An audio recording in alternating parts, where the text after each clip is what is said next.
Nithyanandam Paramashuvam Kevalam Jnanamurtim Dvandvatitam Gagana Sadusham Tattvamasya Ekam Nityam Vimalamachalam Sarvadi Sakshi Bhutam Bhavatitam Trigunarahitam Sadgurum Tam Namami. Nithyanandam, we offer our humble obeisance, our humble pranams to the divine lotus feet of the Supreme Pontiff of Hinduism, Jagatguru Mahasannidhanam, Bhagavan Nithyaananda Paramashivam. We welcome all the viewers across the world for Uttama Seva program from Nithyanandeshwara Paramashiva Devalayam, Adi Kailas Sarvajna Peetam. For those of you tuning in for the first time, to KAILASA's Nithyananda TV.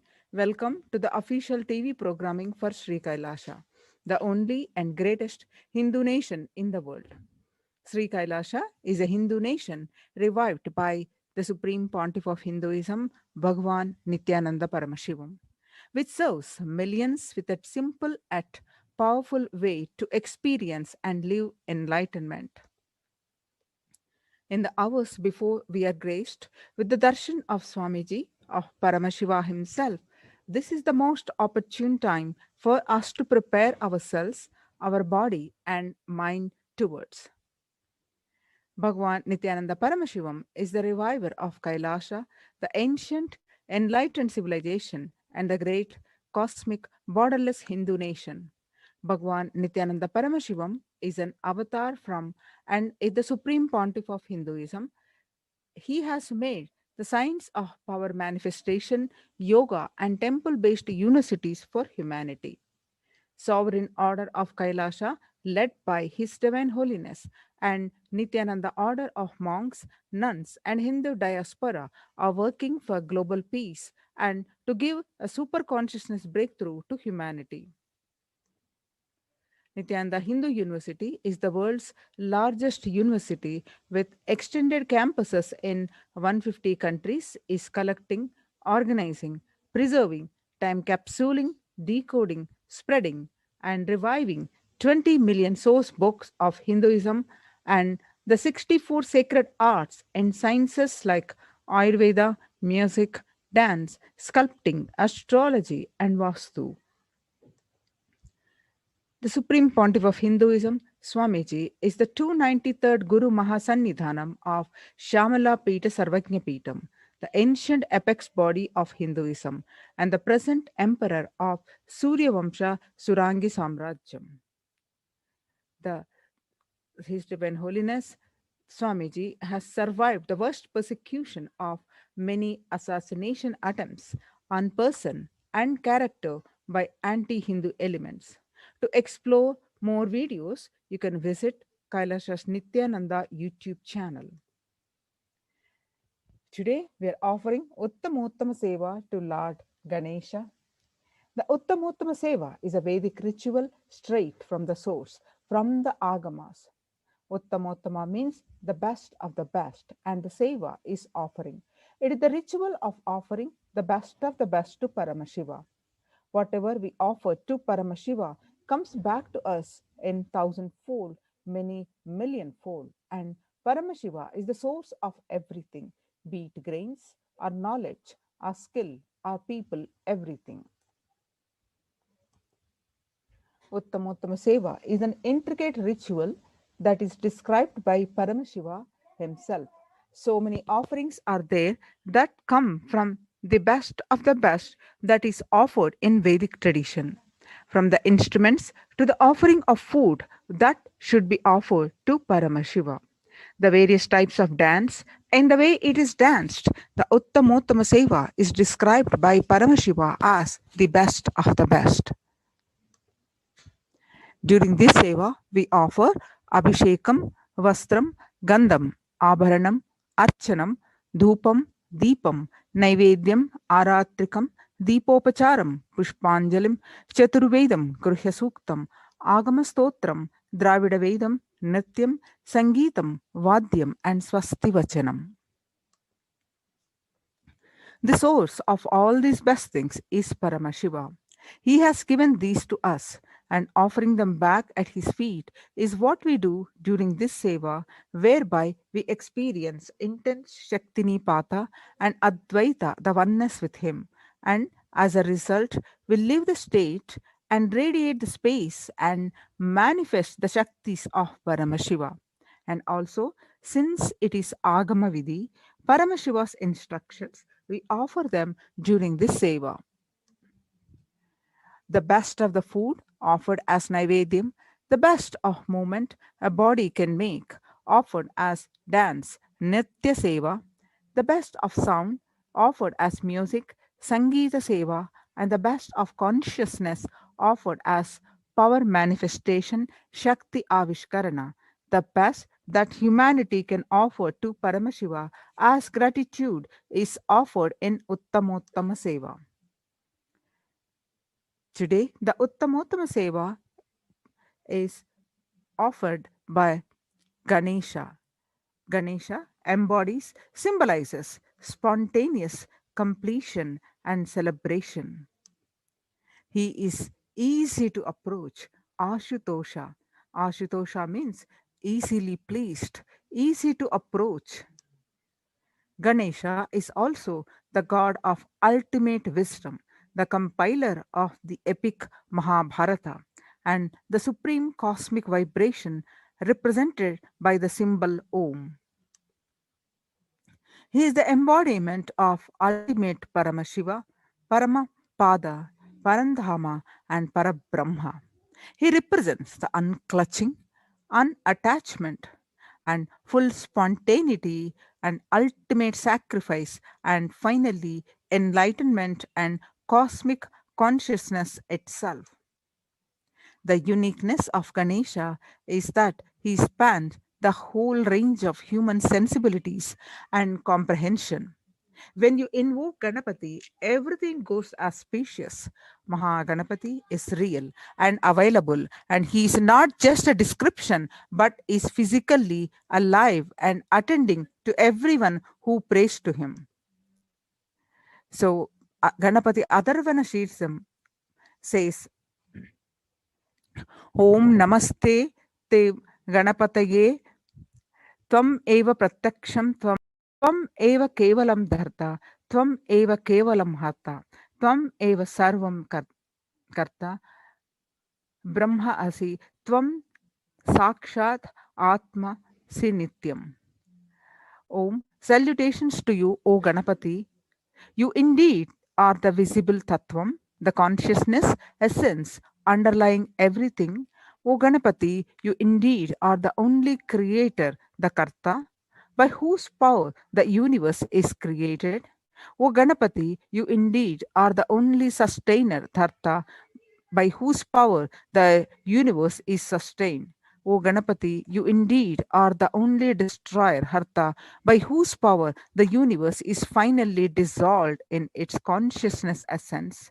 O Ganapati, you indeed are all this, the universe. You verily are the Brahman, giving consciousness to all. O Ganapati, you are the visible Atman, the eternal underlying reality.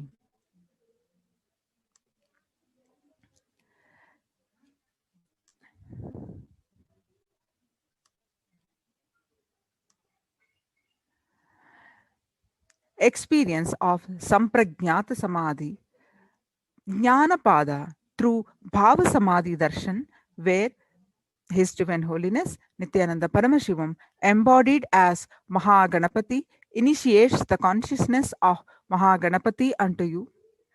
Tricharya Pada, carving the deity Mahaganapati. Kriya Pada, through unique worship, to pray to Mahaganapati to bestow you with the experience. Just remember him and he will be there. Whether you ask him to land on a small turmeric paste or a cowdung, even in cowdung they will make Ganapati in villages. Just ask him, request him, and he is there.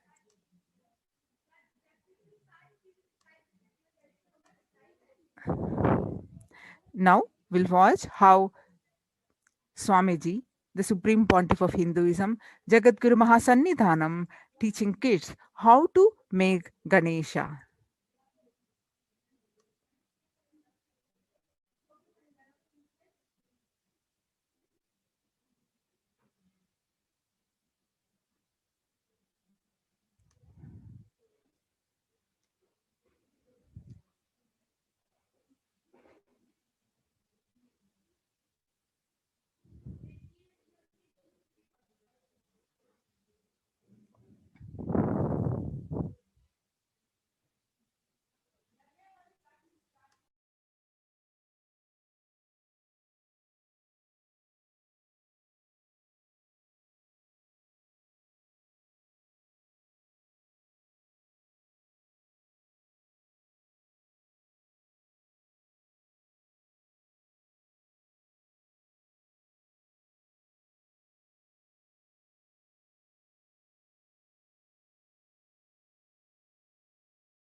So, Ganapati can be also made with the turmeric,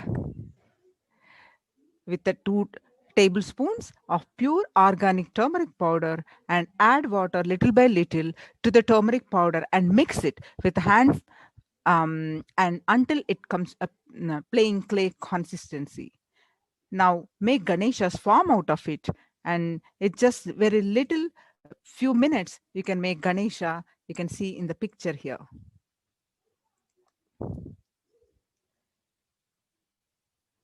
Ganesha is Ashutosha, easily pleased. So you can offer any of these naivedyams of turmeric rice, modakam, the most favorite of Ganesha, appam, and fruits. So connect with Mahaganapati through worship. So today, our Gurukul Balasans are offering the Uttamottama Seva to Lord Ganesha. Stay tuned and enjoy this Seva and get the blessings of Ganesha and Swamiji, His Divine Holiness, Bhagavan Nithyaananda Paramashivam. Nithyanandam, thank you.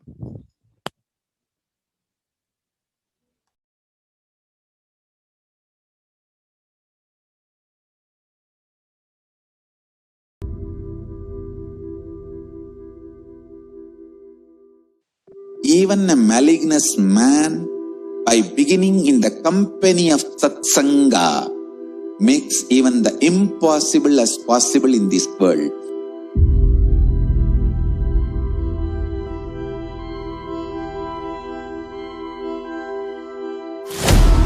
KAILASA is the message from Paramashiva to have superconscious breakthrough.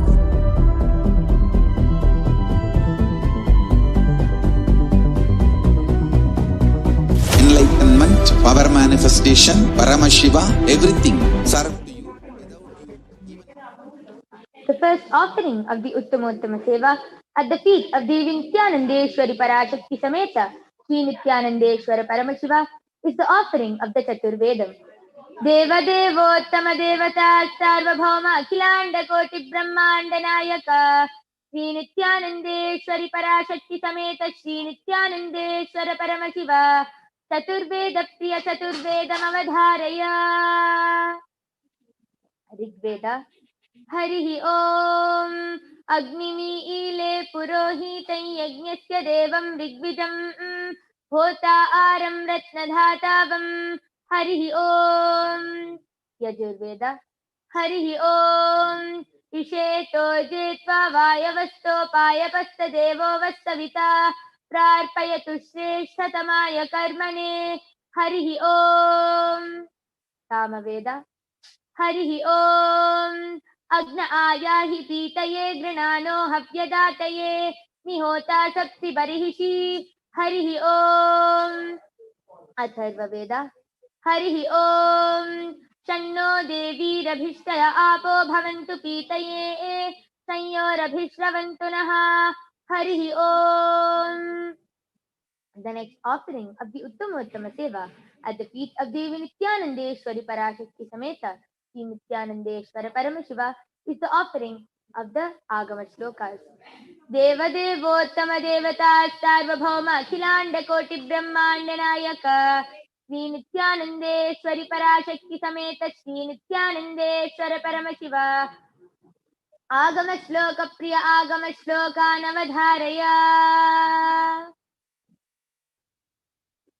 Shri Bhagavanuvacha Ati Kautuhala Prithaskye Tatshunu Priye Yanme Netrantare Vahner Yadvanritamannuttamam Tatsarvam Kathayishyami Yoga Yuktya Shrunu Priye Yatsvarupam Nijam Shuddham Vyapakam Sarvato Mukham Sarvabhutantaravastam Sarvapranishu Jivanam Yogagamyam Durasadam Dusprapamakritatamavihi Jnanadi Shadagunayete Tatrastaha Prabhavantihi Savai Mahakriya Rupa Samsthitaika Kriyamata Animadi Guna Nashto Karoti Vikaroti Sa Evam Mamecha Jnanakya Kriyakya Shakti Ruchyate Surya Chandramaso Vahner Tridhama Parikalpana Trinetra Kalpana Mahyam Tadarthamiha Drishyate Dahana Apyayane Tena Prakasham Vidadamyaham Srishti Samhritim Cha Tritatur Vidadamyaham Tatsiddidam Param Devam Sarvadukka Vimokshanam Sarvavyadiharam Devam Sarvamayaharam Shivam. The next offering of the Uttamottama Seva at the feet of Devi Nithyanandeshwari Parashakti Sameta Sri Nithyanandeshwara Paramashiva is the offering of the Stotra Seva. Deva Devottama Devata Sarvabhauma Akhilanda Koti Brahmanda Nayaka Sri Nithyanandeshwari Parashakti Sameta Sri Nithyanandeshwara Paramashiva Stotra Priya Stotram Avadharaya. Om Namo Bhagavate Sadashivaya Sakala Tattvatmakaya Sarvamantra Swarupaya Sarvayantradhishkitaya Sarvatantra Swarupaya Sarvatattvaviduraya Brahmarudravatarinne Neelakanthaya Parvati Manoharaya Somasuryagnirochanaya Bhasmoddulita Vigrahaya महामणिमुकुटधारणाय माणिक्यभूषणाय सृष्टिस्थितिप्रलयकालरौद्रावताराय दक्षाध्वरध्वंसकाय महाकालभेदनाय मूलाधारैकनिलयाय तत्त्वातीताय गङ्गाधराय सर्वदेवादिदेवाय षडाश्रयाय वेदान्तसाराय त्रिवर्गसाधनाय अनन्तकोटिब्रह्माण्डनायकाय अनन्तवासुकितक्षककार्कोटकशङ्खगुलिकपद्ममहापद्मेति अष्टमहानागकुलभूषणाय प्रणवस्वरूपाय चिदाकाशाय आकाशदिक्स्वरूपाय ग्रहनक्षत्रमालिने सकलाय कलङ्करहिताय सकललोकैककर्त्रे सकललोकैकभर्त्रे सकललोकैकसंहर्त्रे सकललोकैकगुरवे सकललोकैकसाक्षिणे सकलनिगमगुह्याय सकलवेदान्तपारगाय सकललोकैकवरप्रदाय सकललोकैकशङ्कराय शशाङ्कशेखराय शाश्वतनिजावासाय निराभासाय निरामयाय निर्मलाय निर्मदाय निश्चिन्ताय निरहङ्काराय निरङ्कुशाय निष्कलङ्काय निर्गुणाय निष्कामाय निरुपप्लवाय निरुपद्रवाय निरवध्याय निरन्तराय निष्कारणाय निरन्तकाय निष्प्रपञ्चाय निस्सङ्गाय निर्द्वन्द्वाय निराधाराय निरागाय निष्क्रोधाय निर्लोपाय निष्पापाय निर्भयाय निर्विकल्पाय निर्भेदाय निष्क्रियाय निस्तुलाय निस्संशयाय निरुपमविभवाय नित्यशुद्धबुद्धपरिपूर्णसच्चिदानन्दाद्वयाय परमशान्तस्वरूपाय तेजोरूपाय तेजोमयाय जय जय रुद्र महारौद्र भद्रावतार महाभैरव कालभैरव कल्पान्तभैरव कपालमालाधर खट्वाङ्ग खड्ग चर्म पाशाङ्कुश डमरू शूल चाप बाण गदा शक्ति भिण्डिपाल तोमर मुसल मुद्गर पाश परिघ भुषुण्डी षटग्नि चक्राद्यायुधभीषणकर सहस्रमुखदंष्ट्राकरालवदन विकटाट्टहास विस्फारितब्रह्माण्डमण्डल नागेन्द्रकुण्डल नागेन्द्रहार नागेन्द्रवलय नागेन्द्रचर्मधर मृत्युञ्जय त्र्यम्बक विश्वरूप विरूपाक्ष विश्वेश्वर विषभवाहन विश्वभूषण विश्वतोमुख सर्वतो रक्ष रक्ष मां ज्वल ज्वल महामृत्युमपमृत्युभयं नाशय नाशय चोरभयम् उत्सादय उत्सादय विषसर्पभयं समय समय चोरान् मारय मारय मम शत्रून् उच्चाटय उच्चाटय त्रिशूलेन विधारय विधारय कुठारेण भिण्डि भिण्डि खड्गेन छिण्डि छिण्डि खट्वाङ्गेन विपोधय विपोदय मुसलेन निष्पेषय निष्पेषय बाणैः सन्ताटय सन्ताटय रक्षांसि भीषय भीषय भूतानि विद्रावय विद्रावय कूष्माण्ड मारीच वेताल ब्रह्मराक्षसगणान् सन्ताटय सन्ताटय माम् अभयं कुरु कुरु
have lowest reactionary assumptions, highest awakened response, alive response for life continuous.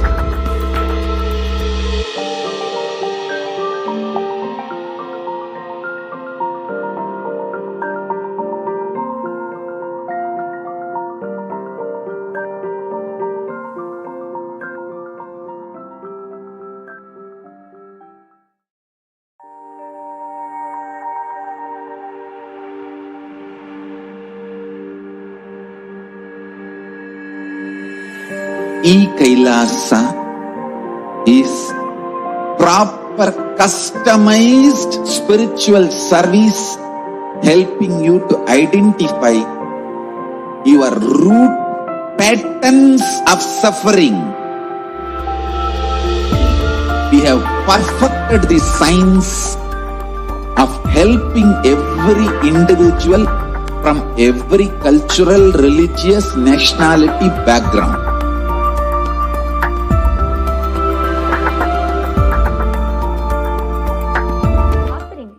Uttama Seva at the feet of Devi Nithyananda Parashakti Sameta Sri Nithyananda Paramashiva is the offering of the Sangeeta Seva.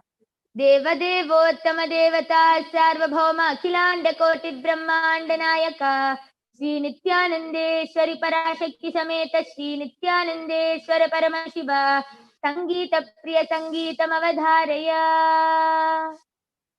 Nithyanandam Paramasukhadam Kevalam Jnanamurtam Dvandvatitam Gaganasadrisham Tattvamasya Dhilaksyam Ekam Nityam Vimalamachalam Sarvadi Sakshi Bhutam Bhavatitam Trigunarahitam Tadgurum Tam Namami.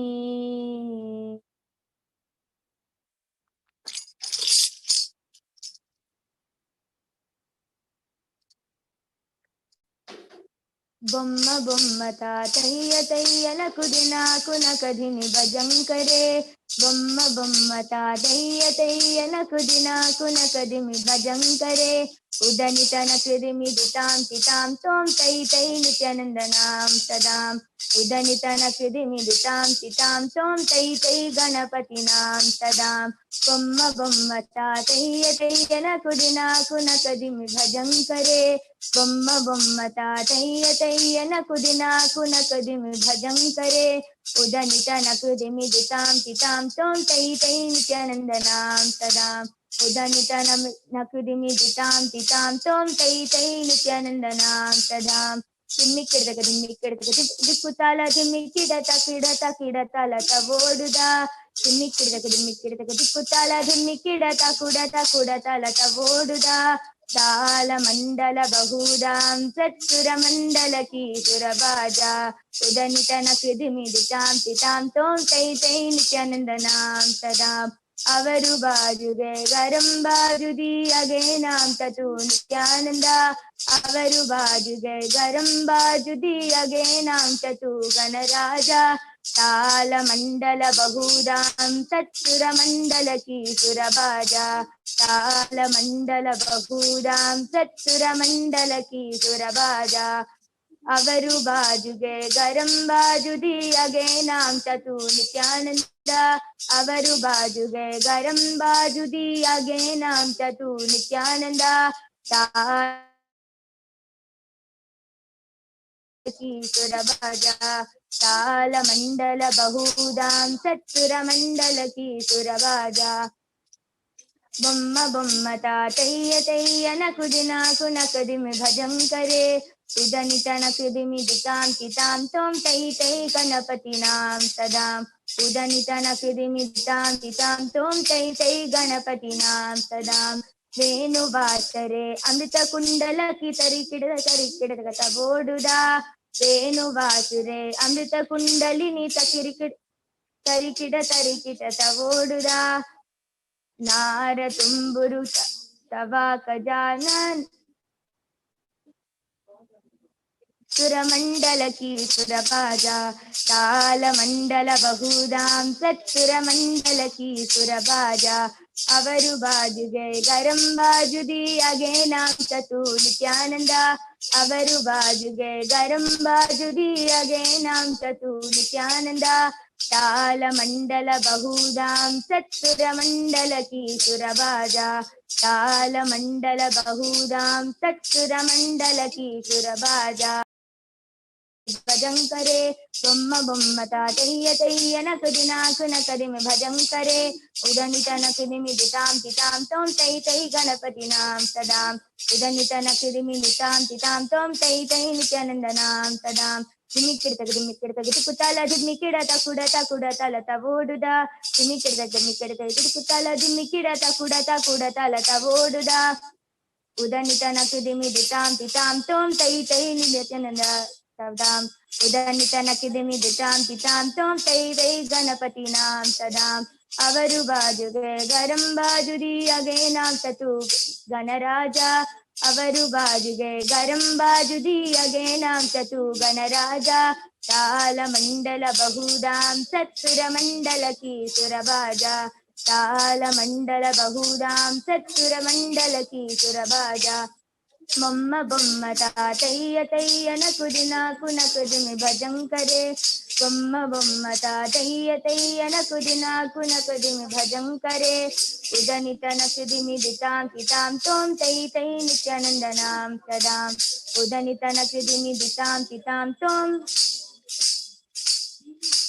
ಉದನಿತ ನಕುದಿಮಿ ದಿತಾಂ ತಿತಾಂ ತೋಂ Tai Tai Ganapati ನಾಂ ಸದಾಂ.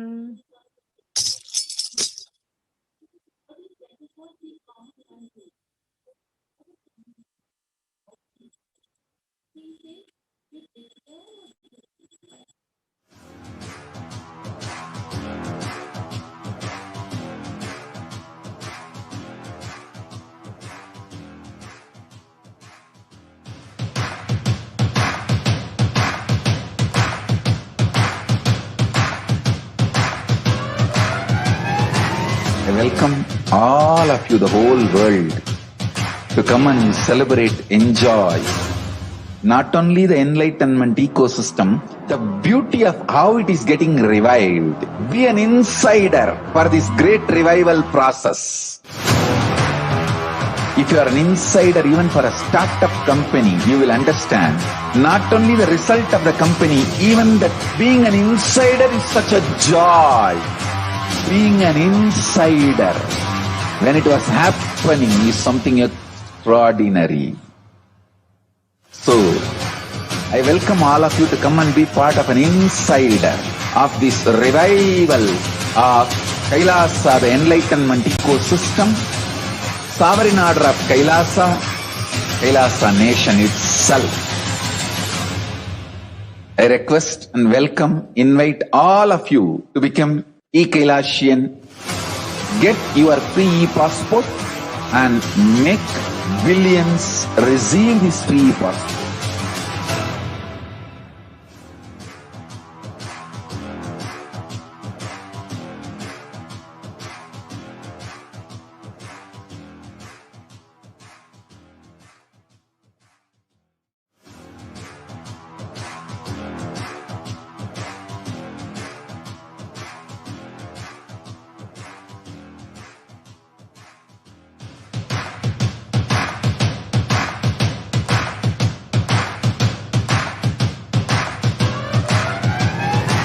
I welcome all of you, the whole world, to come and celebrate, enjoy not only the enlightenment ecosystem, the beauty of how it is getting revived.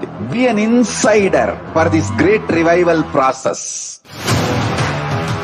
If you are an insider even for a startup company, you will understand not only the result of the company, even that being an insider is such a joy. Being an insider when it was happening is something extraordinary. So, I welcome all of you to come and be part of an insider of this revival of KAILASA, the enlightenment ecosystem, sovereign order of KAILASA, KAILASA nation itself. I request and welcome, invite all of you to become e-Kailasian. Get your free passport and make billions receive this free passport.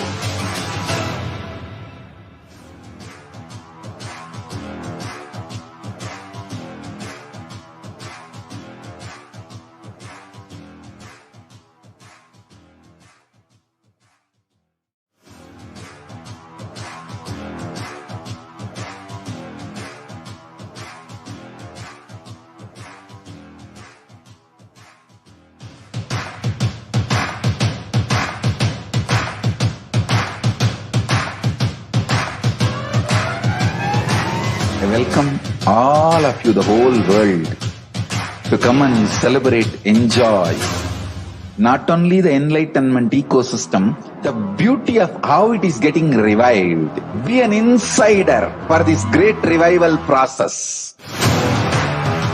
If you are an insider even for a startup company, you will understand not only the result of the company, even that being an insider is such a joy.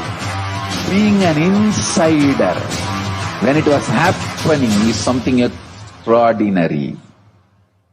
So, I welcome all of you to come and be part of an insider of this revival of KAILASA, the enlightenment ecosystem, sovereign order of KAILASA, KAILASA nation itself. I request and welcome, invite all of you to become e-Kailasian. Get your free passport and make The feet of Devi Nithyananda Paramasameta Sri Nithyananda Paramashiva is the offering of the Nitya Seva. Deva Devottama Devata Sarvabhauma Akhilanda Koti Brahmanda Nayaka Sri Nithyananda Parashakti Sameta Sri Nithyananda Paramashiva Nitya Nittamavadharaya.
What I mean by the word KAILASA, listen intensely.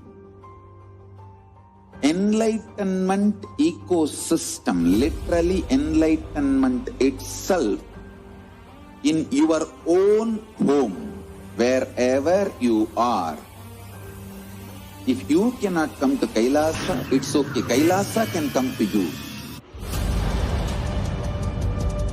Kailasa coming to you is Kailasa.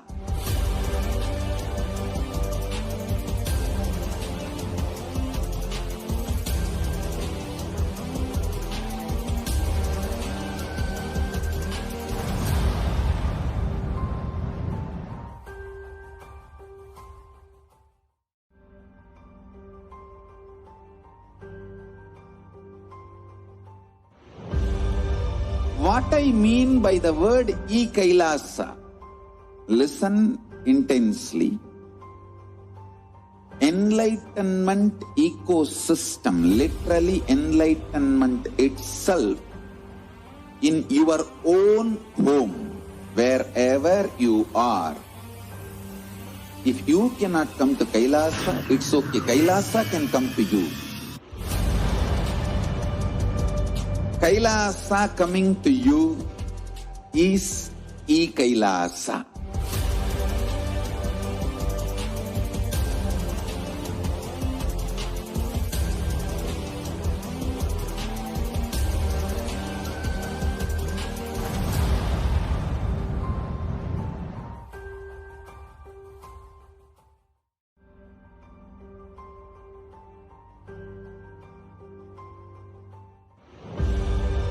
What I mean by the word KAILASA, listen intensely. Enlightenment ecosystem, literally enlightenment itself, in your own home, wherever you are. If you cannot come to Kailasa, it's okay. Kailasa can come to you. Kailasa coming to you is Kailasa.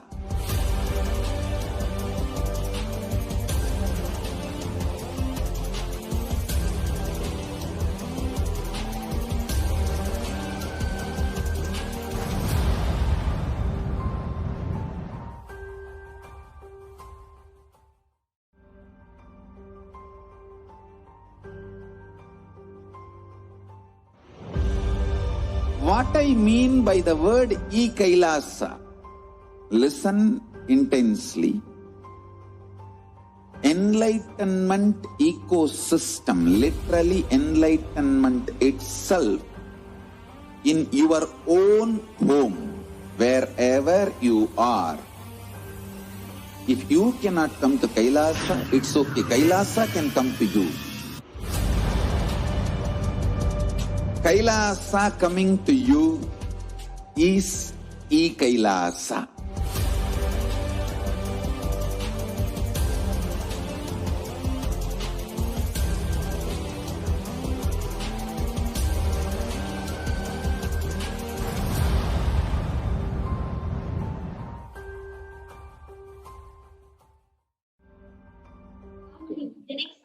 The first offering, the next offering of the Uttama Seva at the feet of Devi Nithyanandeshwari Parashakti Samet Nithyanandeshwari Shiva Ishkarana.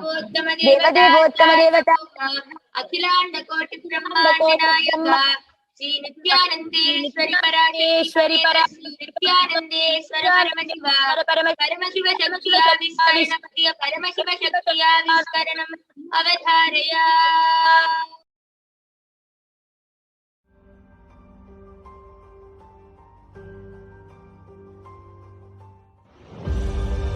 What I mean by the word Kailasa, listen intensely. Enlightenment ecosystem, literally enlightenment itself, in your own home, wherever you are. If you cannot come to Kailasa, it's okay. Kailasa can come to you. Kailasa coming to you is Uttama Seva at the feet of Devi Nithyanandeshwari Parashakti Sameta Sri Nithyanandeshwara Paramashiva is the offering of the Paramashiva Shaktiya Vishkarana. Deva Devottama Devata Sarvabhauma Akhilanda Koti Brahmandanayaka Sri Nithyanandeshwari Parashakti Sameta Sri Nithyanandeshwara Paramashiva Paramashiva Shaktiya Vishkarana Priya Paramashiva Shaktiya Vishkaranam Avadharaya. Nithyanandam Paramasukhadam Kevalam Jnanamurtim Dvandvatitam Gagana Sadrisham Tattvamasyaadhilaksham Ekam Nityam Vimalamachalam Sarvadi Sakshi Bhutam Bhavatitam Trigunarahitam Sadgurum Tam Namami. Nithyanandam, I welcome all of you with my love and respects to today's Paramashiva Shakti Avishkarana. I am Manke Yoga Pranananda. I'm 14 years old and I'm a Balasant of the Nithyananda Gurukul. And today I have along with me here a volunteer, Nithyanandamma. Would you like to introduce yourself? Nithyanandamma, my name is Aishwarya. I'm 26 years old. I'm from Bangalore, India. Yes. Thank you, Ma. Before we begin the power manifestation, I would like to begin with a small introduction about the source of all, Paramashiva. Paramashiva is the primordial divinity, the ultimate reality and cause, which is self-effulgent, Swayam Prakasha, all-pervading, unchanging beyond time, space, form, and causality. He performs the Panchakritya, the 5 cosmic acts of Srishti, creation, Sthiti, maintenance, Samhara, rejuvenation, Trobhava, and Anugraha. Today, an incarnation of Paramashiva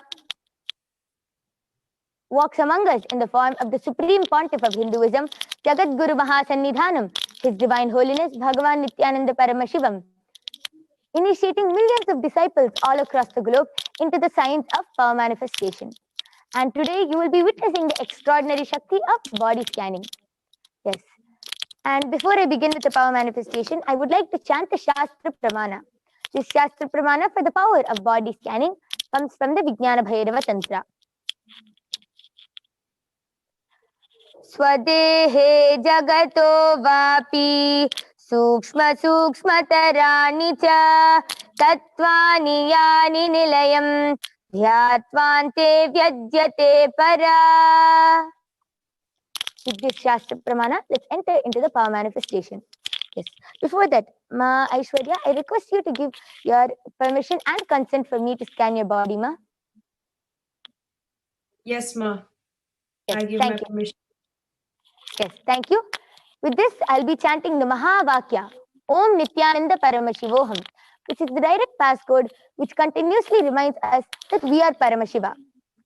I'll be chanting the Mahavakya and starting the power manifestation. Om Nithyananda Paramashivoham. Om Nithyananda Paramashivoham. Om Nithyananda Paramashivoham. Om Nithyananda Paramashivoham. Om Nithyananda Paramashivoham. Om Nithyananda Paramashivoham.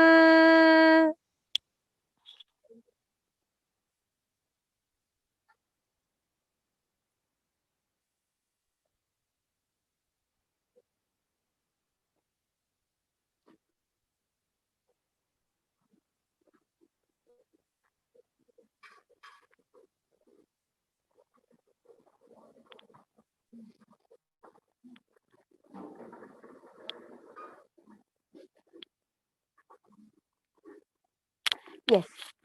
Now I'll be revealing what Paramashiva has revealed to me.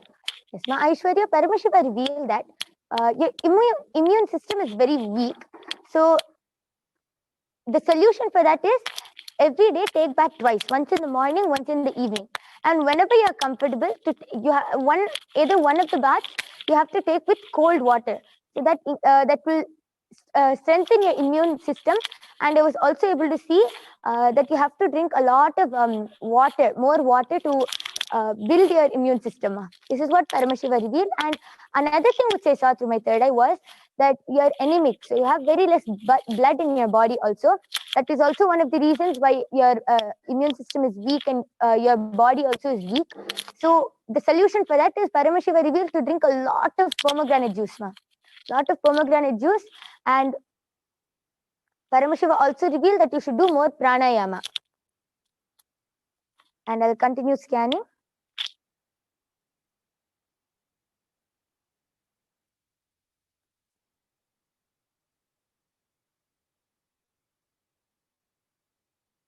Yes, and another thing which Paramashiva revealed is that your body has a lot of toxins stored in it.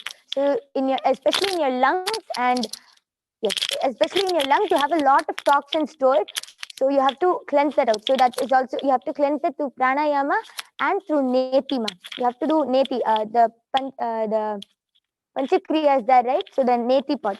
Paramashiva revealed that if you do this, the toxins will get cleared out. Your lungs will also get cleared out. And yes, would you like to verify if what Paramashiva revealed was correct or not, Ma? Yes, Ma. So it's very amazing that you particularly mentioned, the low blood and having the pomegranate juice, because I was actually, going through my cycles. So, I can kind of relate to what you're saying as to the, lower levels of blood right now. And I was having pomegranates somehow, like literally when he ordains, he sustains also. Somehow today, after a very, very long time, I was having pomegranates. So, okay, I need to have more of it. I'll do that.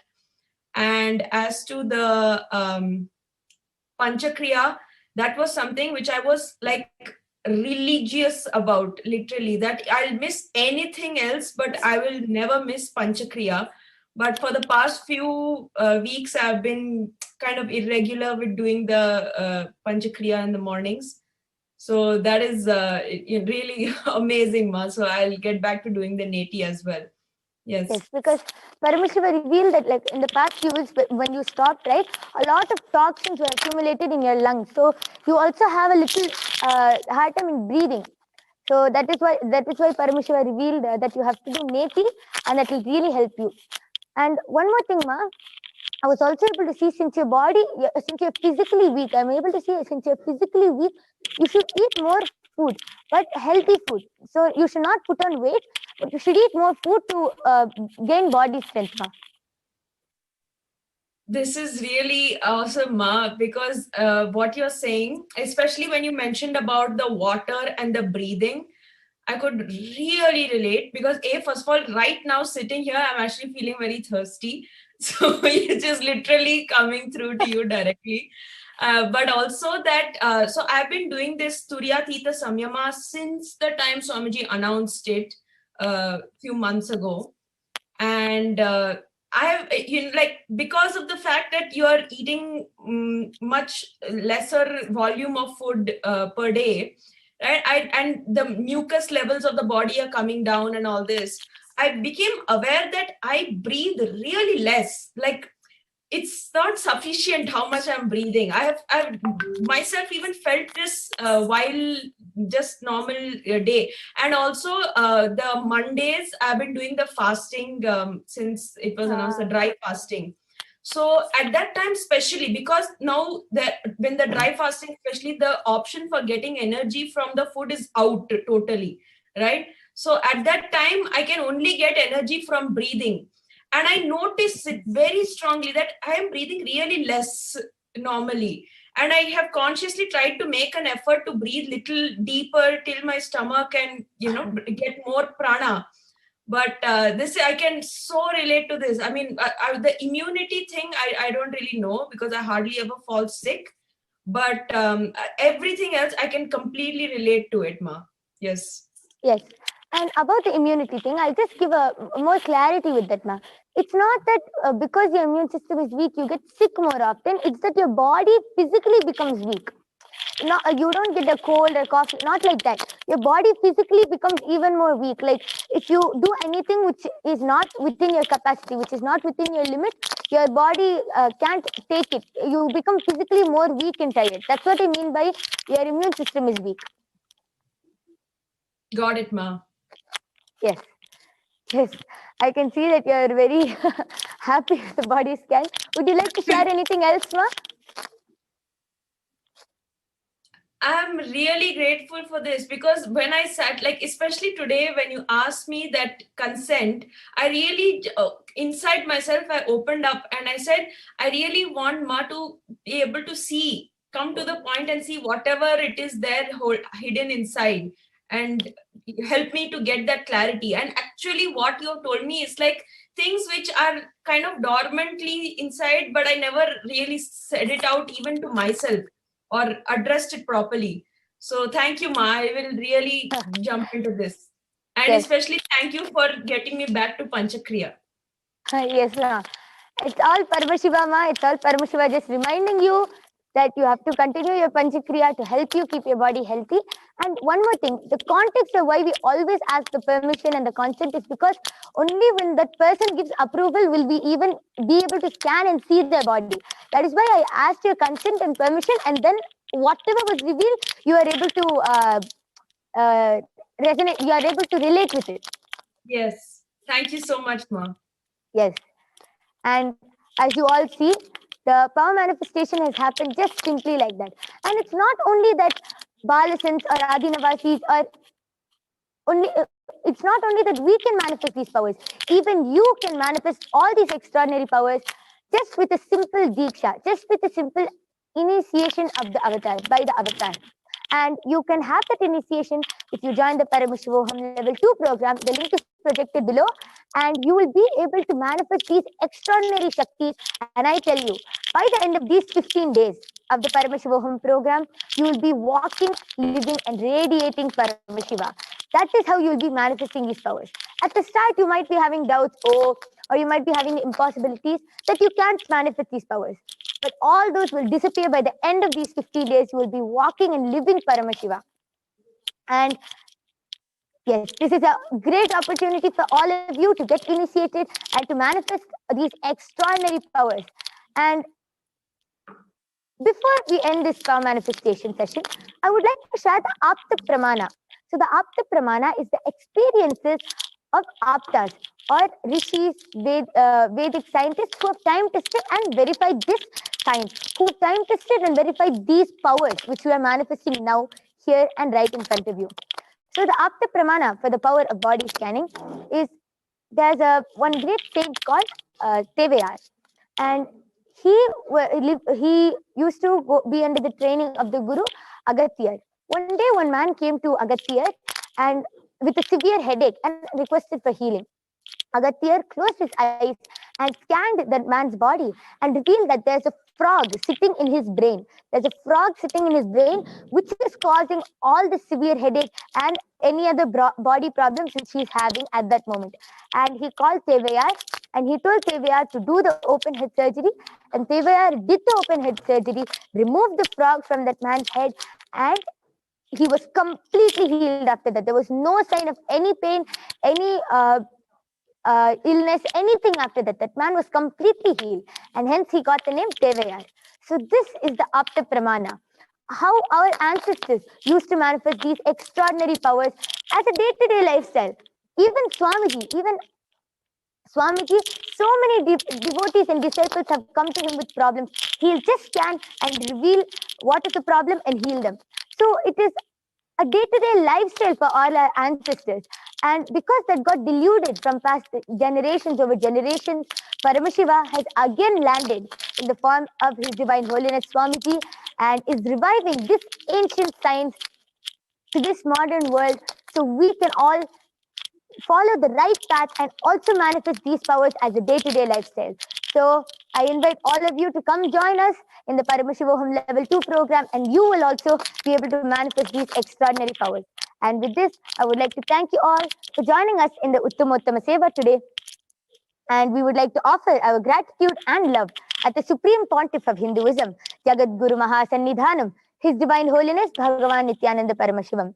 We thank you all for joining us, and we invite you to come for tomorrow's segment of the Uttamottama Seva, 6 p.m. IST. Thank you, Nithyanandam.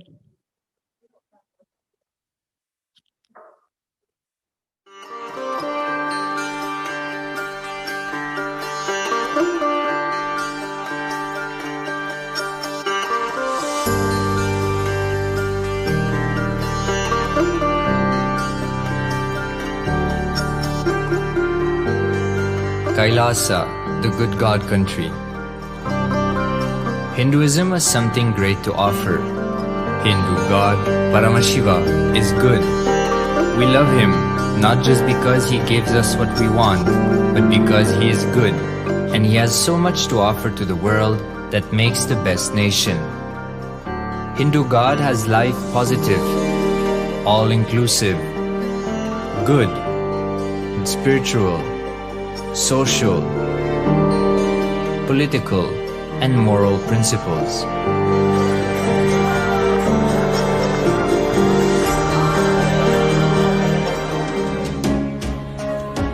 Hindu principles are guaranteed solutions for all the major problems of humanity: resettlement, violence and lawfare, impoverishment, inequality, environmental footprint, pandemic and biowar, disputes, feminist movement, women's rights, child rights, minority rights, linguistic rights, human rights.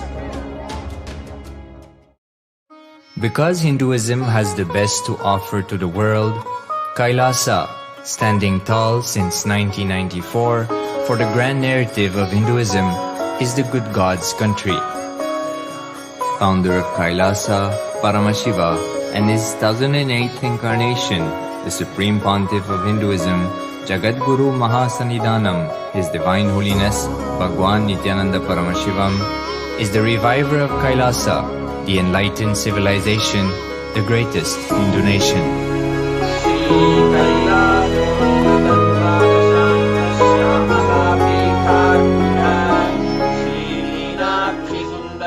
His Divine Holiness was birthed by his predecessors of enlightened masters, great rishis, munis, siddhas,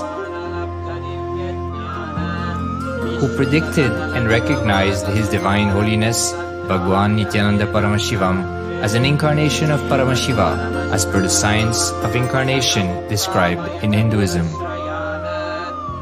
From his first Chaturmasya at the age of 3 in the year 1980 until the age of 16 in the year 1994, the Supreme Pontiff was trained for the revival of KAILASA. He began reviving KAILASA from the age of 16 after the coronation on the 25th May 1994.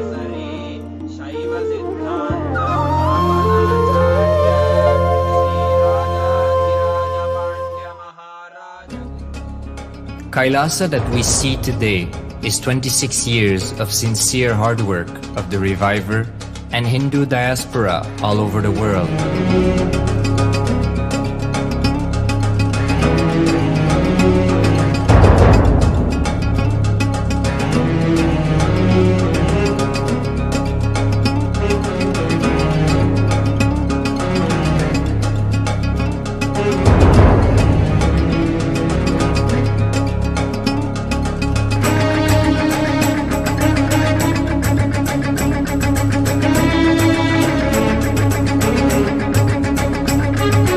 KAILASA has a potential population of 2 billion Hindus worldwide, with over 100 million applications to its citizenship already applied.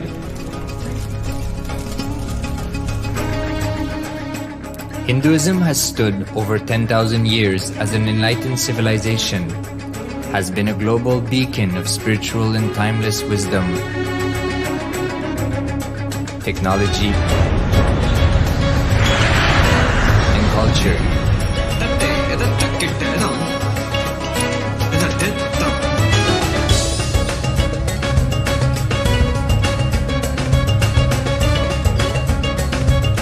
He's wearing a grey jacket.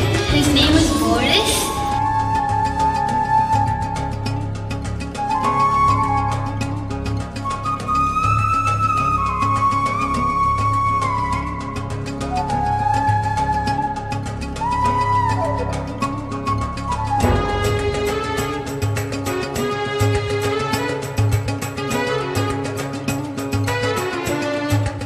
The world's ancient civilization produced more than 40% of the world's GDP.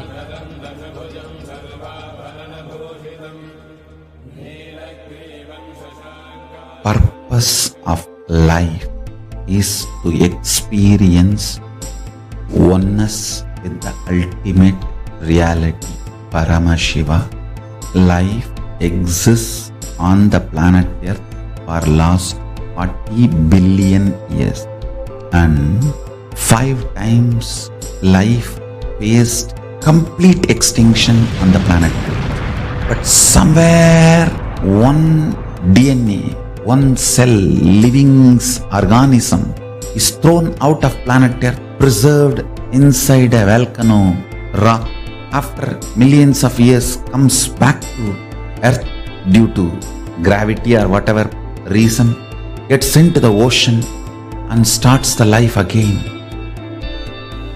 Sanatana Hindu Dharma is the conscious science to give breakthrough to your DNA through natural selection process and to your consciousness through the conscious decision process.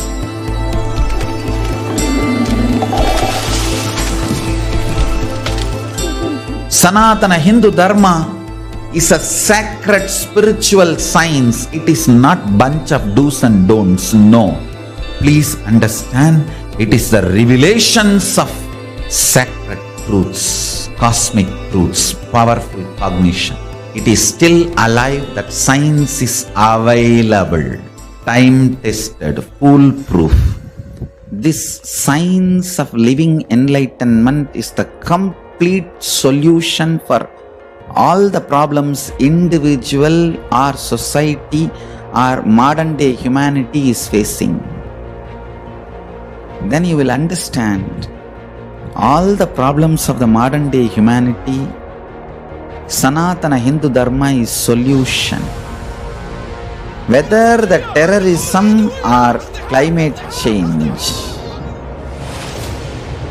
natural calamities or man-made calamities, for all the problems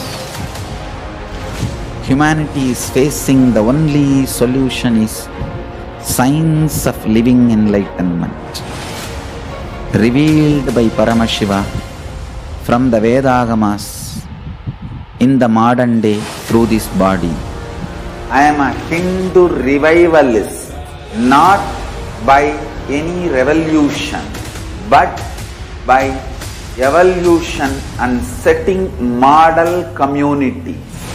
Understand? Kailasa is reviving the ancient Hindu enlightened civilization. Paramashiva manifested this Kailasa Mandala, the enlightenment ecosystem and the lifestyle.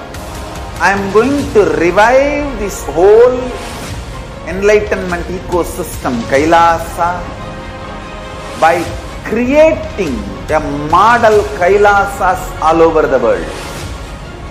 I will work sincerely and revive this spiritual science, which is the core for enlightenment ecosystem, making you all manifest the state, space, powers, being, superconsciousness and Kailasa of Paramashiva, and making all of us manifest Paramashiva. In a world ravaged by war, ecological destruction, hatred and division, Kailasa stands as a bold vision of human potential, coexistence, organic living, and alignment with nature.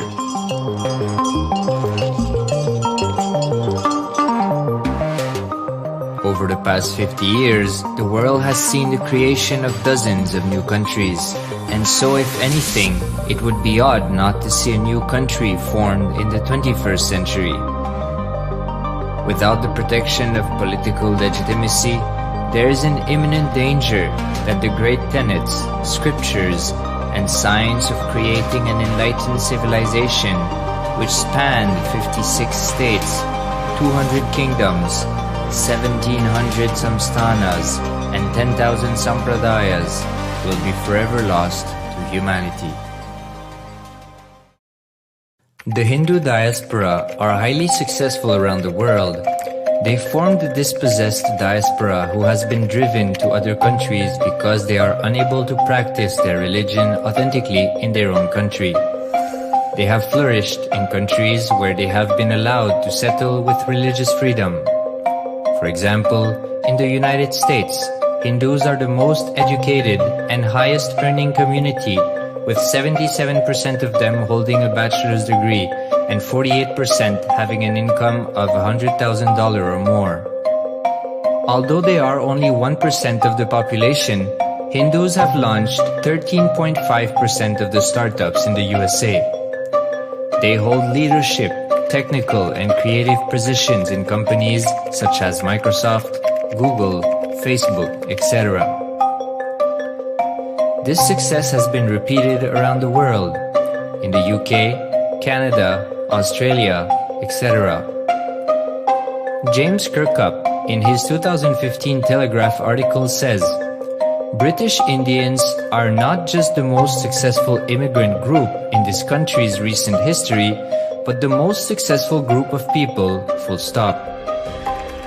He continues, more extraordinary than the rise in numbers is how it has taken place so harmoniously and profitably for this country and those in it. British Indians, quite simply, are among the most industrious, accomplished and credible amongst us. The best of British, if you like. The same article says that British Hindus are barely 2% of the population, but 12% of all the doctors. Australia and Canada have understood the ingredients of fast economic growth of the country and are doing everything to attract the educated, rich Hindu community. Hindus are the fastest growing migrant population in Australia. In 2017, 200% more Hindus have received invitation for Canadian Permanent Residency Program. Even now, the Hindu diaspora worldwide are the richest. No divorce, have no cases of drugs and substance abuse, lowest mental disorder, no depression. Hinduism is the only religion which neither converts nor kills. Absolutely non-violent, the elite sect of mankind.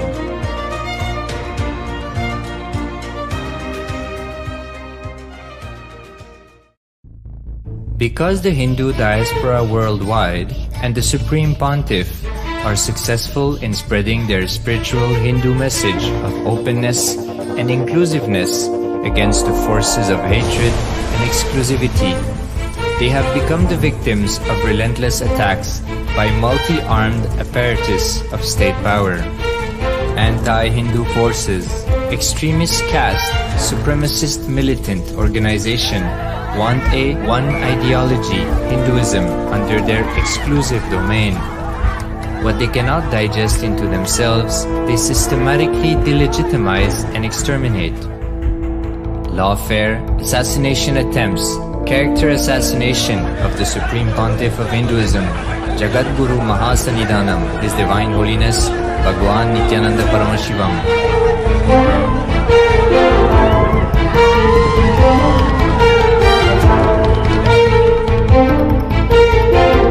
Attempted assassination and assassinated Kailasians.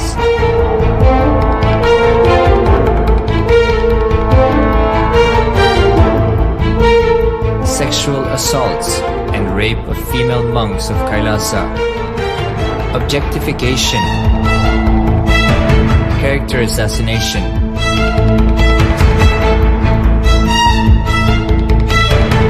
State-funded child abuse and sexual abuse on the children of Kailasa. Then I told I don't want to see a picture. Then I told I don't want to see a picture.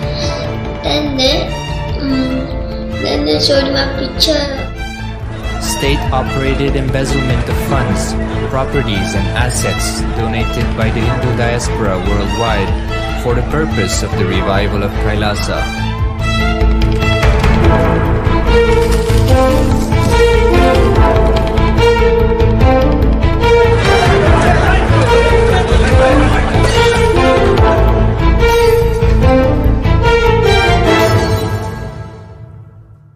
Since 1994 up to until now.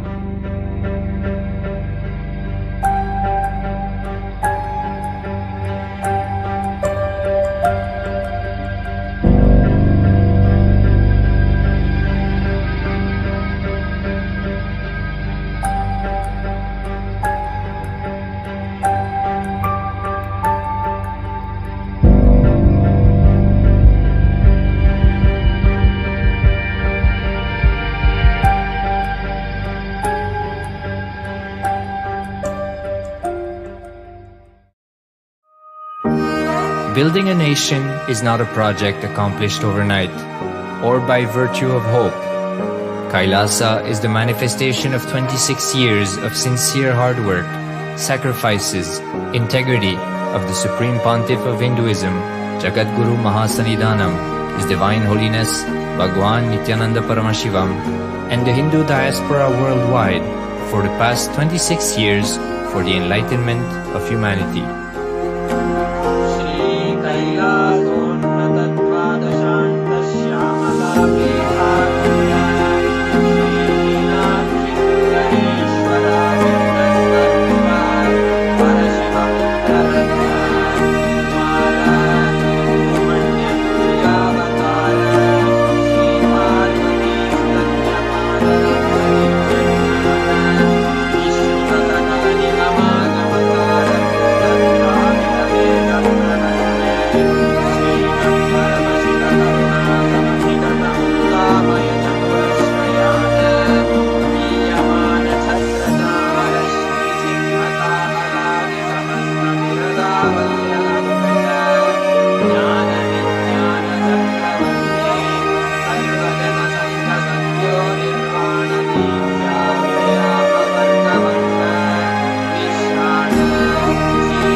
What I mean by the word KAILASA, listen intensely.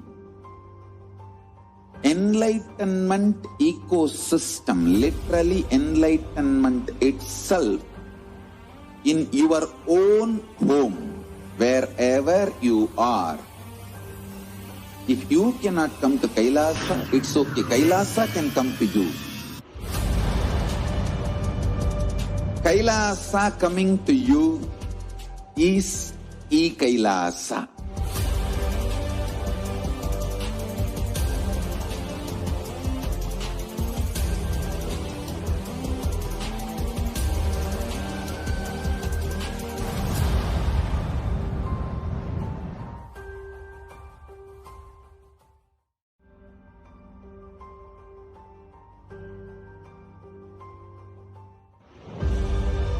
What I mean by the word KAILASA, listen intensely.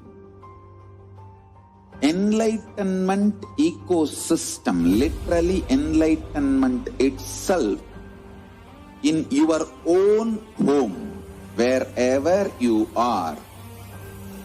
If you cannot come to Kailasa, it's okay. Kailasa can come to you. Kailasa coming to you is Kailasa. Jnanandam Paramasukadam Kevalam Jnanamurtim Dvandvatitam Gagana Sadrisham Tattvamasyaadilaksham Ekam Nityam Vimalamachalam Sarvadi Sakshi Bhutam Bhavatitam Trigunarahitam Sadgurum Tam Namami.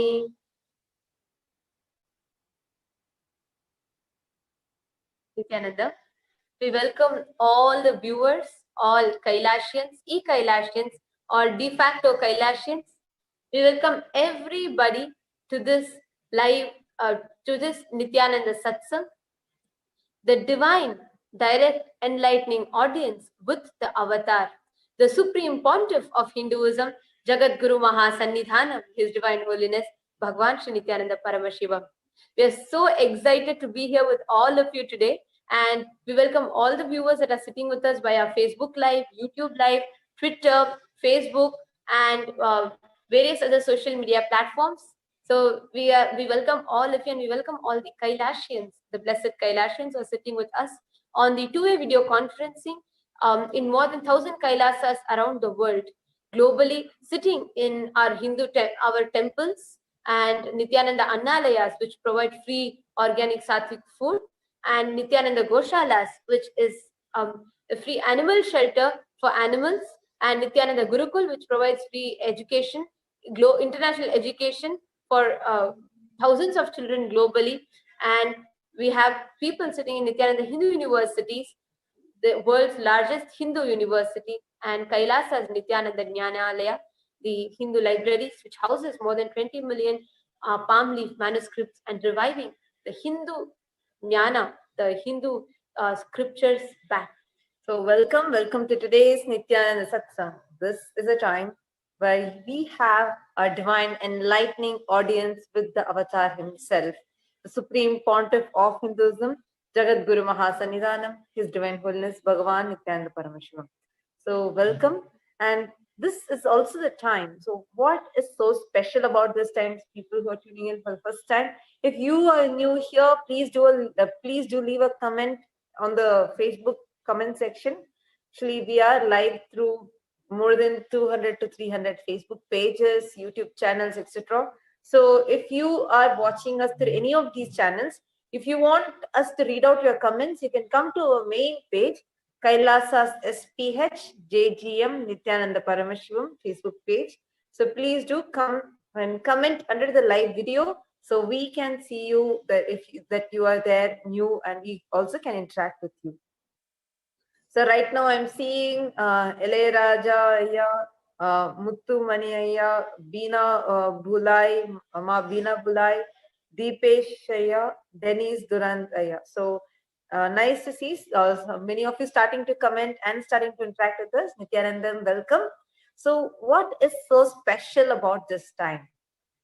See, in very shortly, this is the first segment. Right after this next segment would be the satsang, the Nithyaananda Satsang, which happens every single day, where Swamiji comes live and Swamiji reveals some of the profound truths, where one word or just Swamiji's darshan, it'll heal you, remove all the obstacles from your life, giving you a super conscious breakthrough. So if you are here right now, and if you know your loved one, someone who's dear to you, who's close to you, someone you care about, if you know that they are having some obstacles in their life, please do invite them. Today is going to be a special Nithyananda Satsang. So let us not miss out. Please do take a few minutes to share this live video with all of them. Today we are going to be having a very exciting discussion. It's why Kailasa? Kailasa, an end to Hindu lawfare.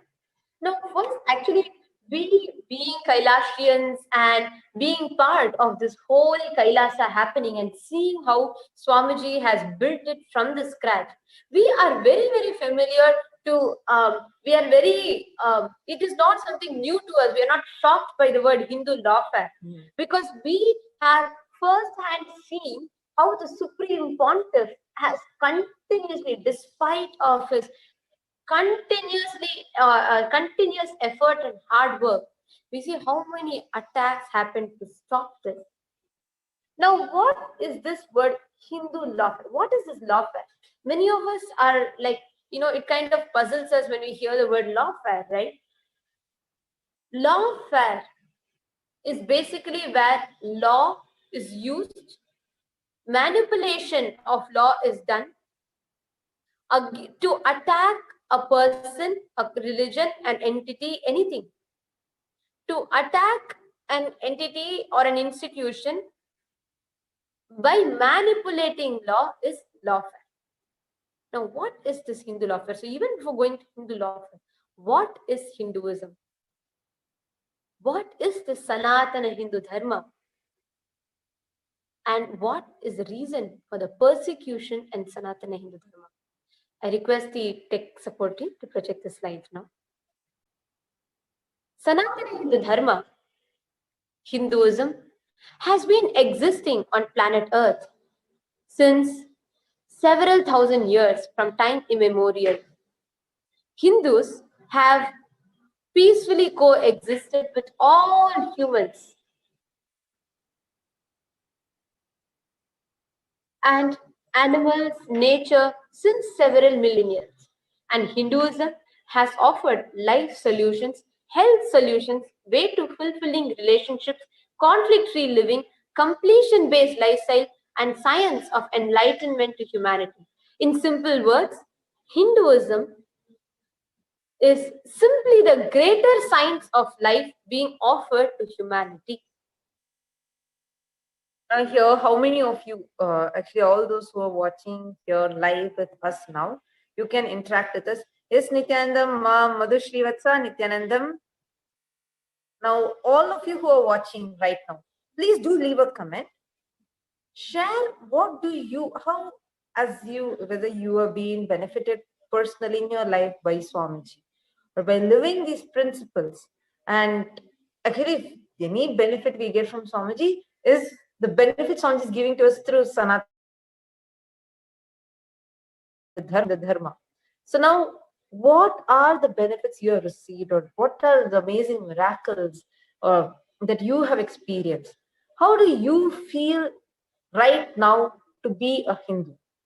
Or you might be someone who's new and watching us live right now, and you might think, okay, I'm a Hindu, but I don't really feel proud about it. Even if you are like that, please do leave a comment. We can have a discussion, a debate live right now. So please, you can continuously leave your comments under KAILASA's HDH JGM Nithyananda Paramashivam Facebook page. And if you're watching us on YouTube, Twitter, any other platform, you all also can come and leave a comment on the KAILASA's HDH JGM Nithyananda Paramashivam Facebook page, or a tweet on Twitter with hashtag Hindu votes are sacred. You can use the hashtag Hindu votes are sacred. You can see the hashtag is projected right on top. So you can use the hashtag Hindu votes are sacred, and please do drop a tweet, and we will pick up your tweets from that, and we will respond to all of them live in this. And if you have any questions or should you have any doubts, you can just post it here. And see, though Hinduism was a religion, is a lifestyle, which is a greater science of life. What is the status of Hinduism today? Where are we? Though Hinduism is simply the greater science of life, we offered various solutions, contributions to planet Earth. Yet, the Hindu Holocaust is the only Holocaust in the human history that matched the scale of its colossal destruction. It is only the Hindu Holocaust that is the only Holocaust in the history of humanity that has matched in the scale of its colossal destruction and extermination, only by the equally massive magnitude of the sinister conspiracy to distort and deny it. It is a classic cold-blooded application of the principle that concealing or denying evil is like allowing a wound to keep bleeding without bandaging it. That is simply what happened. There was so much of cold-blooded attack and brutal assassinations that happened to Hindus. Not 10, not 20, 30, 40, no, not even 100, 500 plus years of relentless attack and persecution, brainwashing, physical attack, psychological attack, brainwashing Hindus years after years after years, feeding in the slavery into Hinduism to silence us, to make sure psychologically we are handicapped and we are not able to stand back again. Actually, it's so, we can just see it so clearly in how they are continuously persecuting the Supreme Pontiff of Hinduism. What happens every time Swamiji does actually, it's Swamiji who's just busting all these. If it was for anyone else, we can't even imagine if they would have been survived. They would have been dead at least 100 times, more than 100 times now. Just imagine and see, anything you contribute, again and again, your first character assassination is done, and you are persecuted. So people who see, when they see that, okay, this person who's standing up for Hinduism and asking the right things and reviving it is getting beaten up badly by society, and even Hindus themselves are not able to see through this delusion layer that these anti-Hindu mafia gangs are creating. So people are seeing, it's actually only because Swamiji is standing up and doing it, like bearing all these on him and actually doing the work, doing the contribution, what Swamiji is doing, and taking up a huge responsibility, continuing to stand despite of this relentless attack. That is what is giving confidence to Hindus now. Absolutely. We can see very clearly, like the whole shift, so many people supporting, endorsing this Hindu nation. Like every day we are seeing so many proclamation letters, commendation letters just flowing in for Supreme, this to celebrate the birthday, the Jayanti of Supreme Pontiff of Hinduism. Absolutely. And also, see, before we all even before understanding the whole picture of the persecution on Hindus, the attacks, where were we and where are we? Where was it like 5,000 years ago, and where is it today, and how we are reviving it? Let's just see a simple overview of all of these. Hinduism existed in more than 56 deshas. We existed in more than 56 countries. And when we say we existed, not just living, Hinduism was a state religion. And of course, you all know this whole Kumarikandam, the Lemuria is a word used for it in the modern science, but Kumarikandam, a whole continent that existed that connected South Africa up till Australia, connecting India, South Africa, and Australia, all of those borders. Now, that huge chunk was Hindu country, and there were more than 56 nations that existed. And today, where are we? In 2000 BC or 3300 BC, we had 56 Hindu nations, which is more than 60 million kilometers square. But today, where are we? Not even a single country where Hinduism is a state religion. Here I am just presenting few facts to all of us. We have more than 43 plus countries where Muslim is state religion. We have more than 37 or 38 countries where Christianity is a state religion. And we have 2 countries where Buddhism is a state religion. But not a single country where Hinduism is a state religion. We have countries where, because they claim that factually Hindus are majority, so we are secular because we don't want to create any this thing.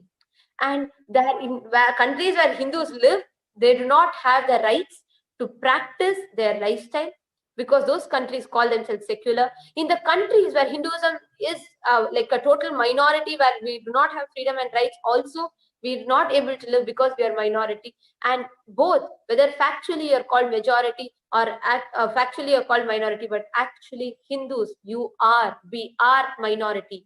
If you are here, this whole segment is for you to understand. Actually, just take a few minutes and you can support us right now. See, so for all the Hindus, a Hindu nation is like a wildest dream for it to happen. And right now, Supreme Pontiff of Hinduism is doing it.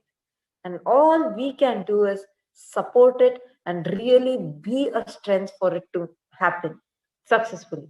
So just take a few minutes. You all can actually go to Twitter, use the hashtag Hindu votes are sacred and hashtag KAILASA, and you can tweet the reason why you think we need KAILASA. And as we are entering into this topic, we also have joining with us one of our Apat Sannyasis, Ma Aishwarya Murali. She is joining with us today on the panel. Nithyaananda Ma, welcome, and nice to have you here in the panel with us today, because this topic definitely needs more people and a lot of depth, so that we can share with the world what is happening to Hinduism at large. So welcome, Ma. I would just request you to give a brief introduction of yourself to people. Nithyaananda Ma, yes, this is a critical topic for Hindus to hear about now. So a brief introduction. My name is Aishwarya.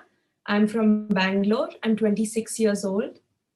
And I am really one of the examples of the oblivious Hindus who were around without even a basic idea of how much attack is happening on Hinduism in the modern day. Even now, we all have heard the stories of in our history that, okay, a few centuries back, there was attacks on Hinduism. But in the modern day, it is happening. The only reason that most of the Hindus are lured into a false sense of security is because that the attacks are happening in a more cunning way, under the surface way. So the major prongs, one of the major prongs of this attack, which is happening in the modern day on the Hindus, on the Hindu gurus. In fact, attacking Hindu gurus is attack on Hindus only. Because without the guru to initiate you and teach you everything about Hinduism, you are never even given that proper introduction to Hinduism from the right context. So first things first is attack on Hindu gurus is a clear-cut attack on Hinduism only, right? There are many of the Hindus also nowadays who like to call themselves Hindus, but be with this idea that Hindu gurus is something which can be ignored topic, but that is totally a mistake, because Hindu gurus are the ones which are keeping Hinduism alive. The lamp of Hinduism is kept alive and transmitted through the generations through the Hindu gurus only, right? So that is the first thing which needs to be raised.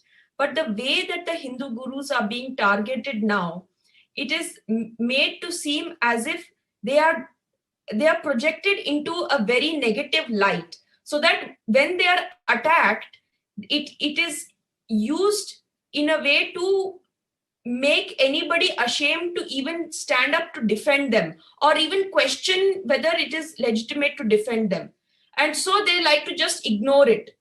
Rather than even looking into the facts, it is looked as something to dismiss. And the media is a major component here, because what is actually media? The best case scenario of a media is they're telling you the truth about everything, that they're telling you the facts of what is happening in the world.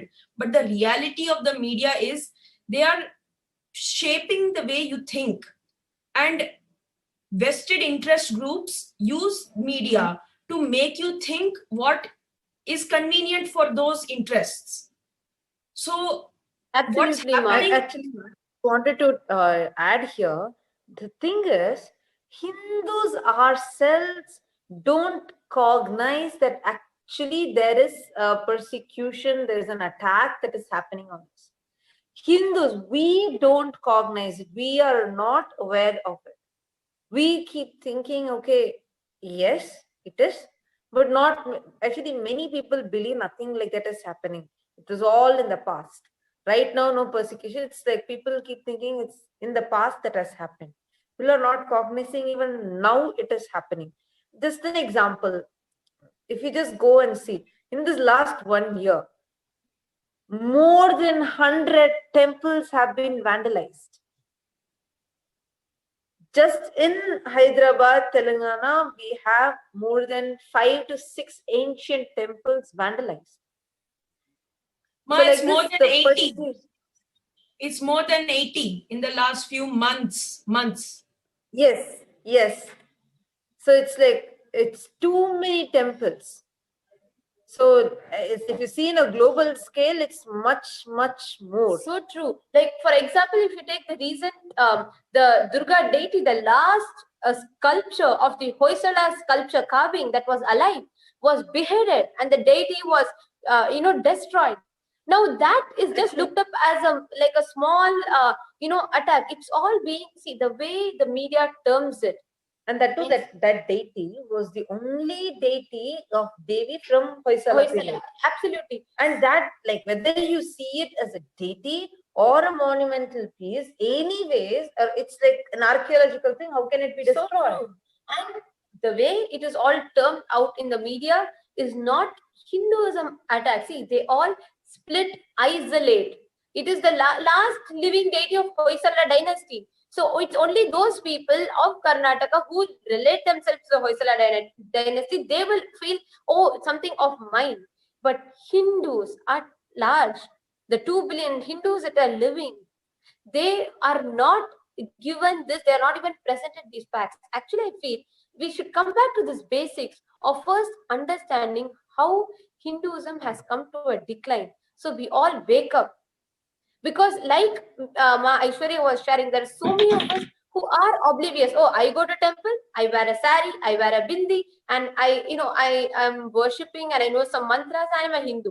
No, Hindus, the greater science of life, Hinduism, is not being known to people in its original context as a science, as a lifestyle, benefiting humanity in every front of life, is not known to people, and Hinduism has declined today. Actually, by just reading out comments even from our viewers, my Madhu has posted, I am from Hindu Brahmin family, but never knew anything about Hinduism. Swamiji, Bhagavan introduced to us, and Kailasa is very important for all mankind. Absolutely, ma'am. Actually, right now, or as all of us are watching, we have a small video clip an excerpt from Swamiji Satsang where Swamiji explains how Hinduism is the fastest dying religion. So let's watch it now.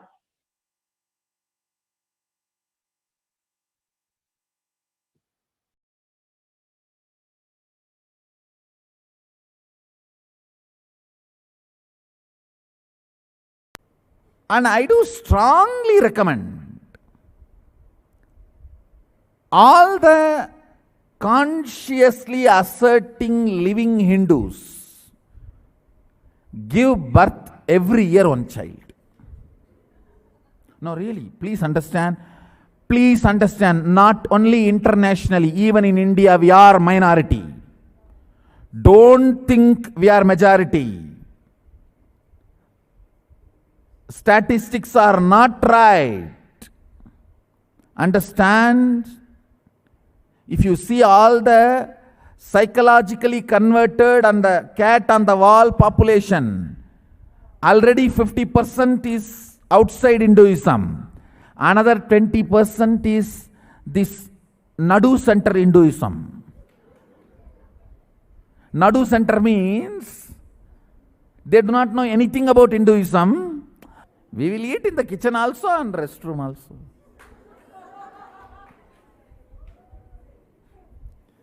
We will eat here also and there also. What is the problem? Yeah, all room only na eat. What is that?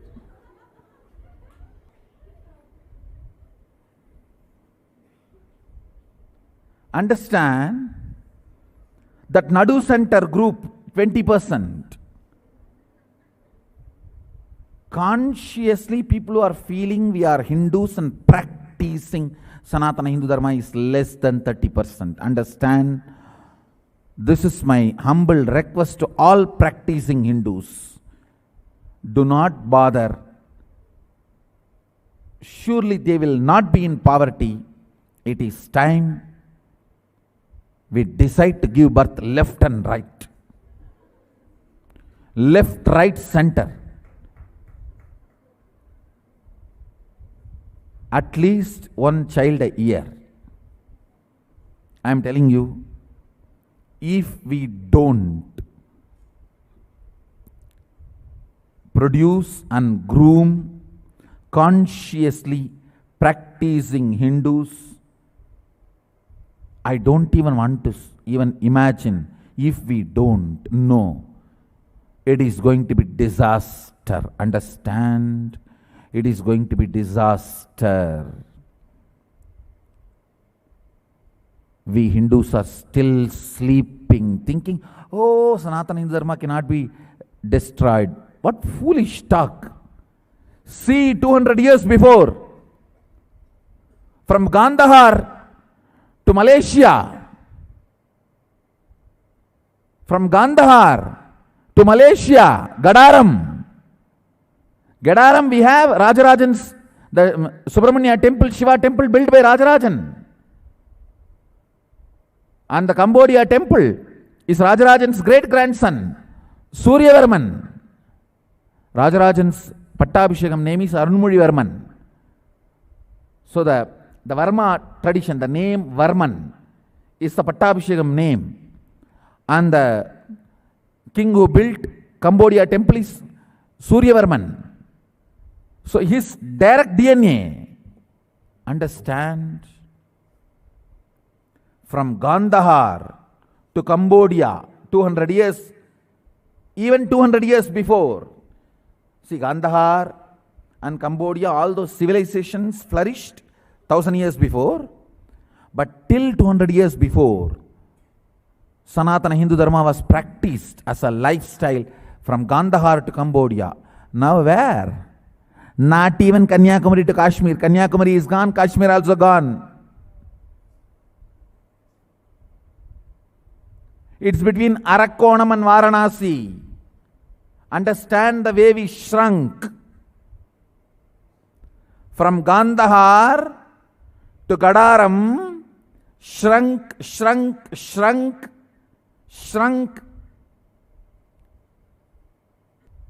It is now only between Arakonam to Varanasi.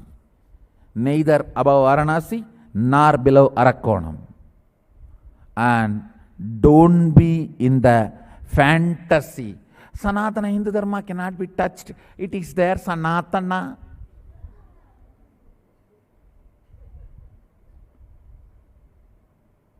If you listen to me, it will be Sanatana.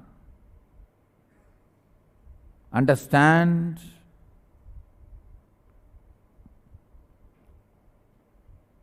It is a very serious subject. Fundamentally, Hindus, 99% are Grihasthas.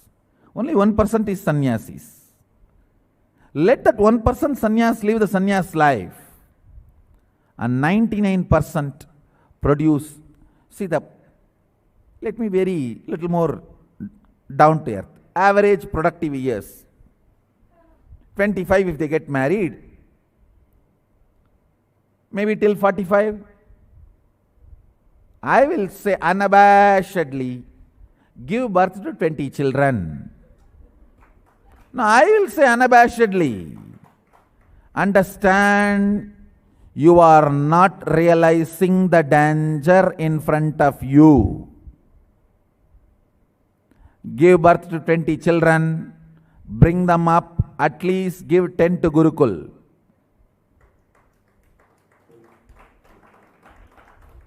Please understand, world can be saved only by Sanatana Hindu Dharma. Sanatana Hindu Dharma can be saved only by the Gurukul. Gurukul can be saved only by the married couples of Hinduism.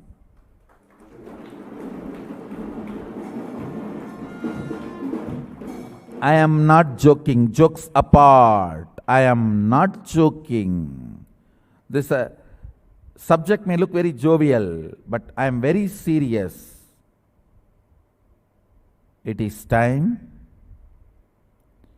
we take this very seriously, expand practicing Hindu population. Understand, very important thing is the practicing Hindu population is dwindling literally in a speed, an extraordinary rapid speed.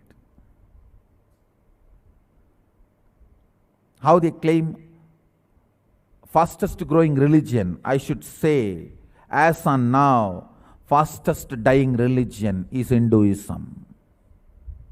Understand, we can't afford this. We cannot afford this. We need to do something very strong and very important. The practicing Hindus number need to be increased. And teachers for teaching, acharyas of Hinduism need to be created. It is possible only by Gurukul.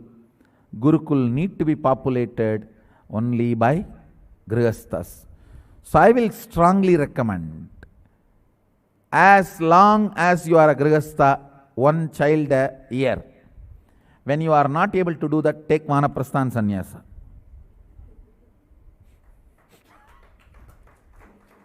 When you feel one child per year is not possible, then take Vanaprastha. Why waste life unnecessarily? Then why Grihastha life? That is too much of maintenance. Take Vanaprastha. As long as you are a Grihastha, one child a year. I feel it may look jovial, funny. I know a lot of jokes will be created around this instruction. But I am talking to my disciples who are living Hindus, practicing Hindus. This danger is only for practicing Hindus. If you are not a practicing Hindu, this danger is not for you. You are not going to care about Hinduism. Whoever is practicing Hindu, who cares about Hinduism, listen to my words. We are already minority. We are in danger. Extinction is happening too fast, too rapid. Understand the speed with which we are getting extinct is Already I tell you, many of our small indigenous sampradayas are dead. Many of our indigenous sampradayas are dead. You don't know. When I was born, 39 years before, the sampradayas which were alive, many of them are not practiced now. They are not alive.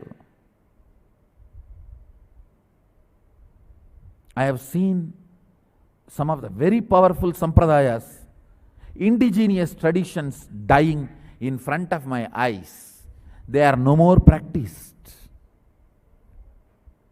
Those great spiritual giants are no more alive. The traditions are no more alive. I have seen sadhu sitting in one place without moving, eating, drinking, nothing. Just sitting in samadhi, eyes will be open. He will open his eyes once in a while and bless people, sitting like that for 20 years. But unfortunately, those sampradayas are not kept alive. Nobody has picked up that science from him. It's a science.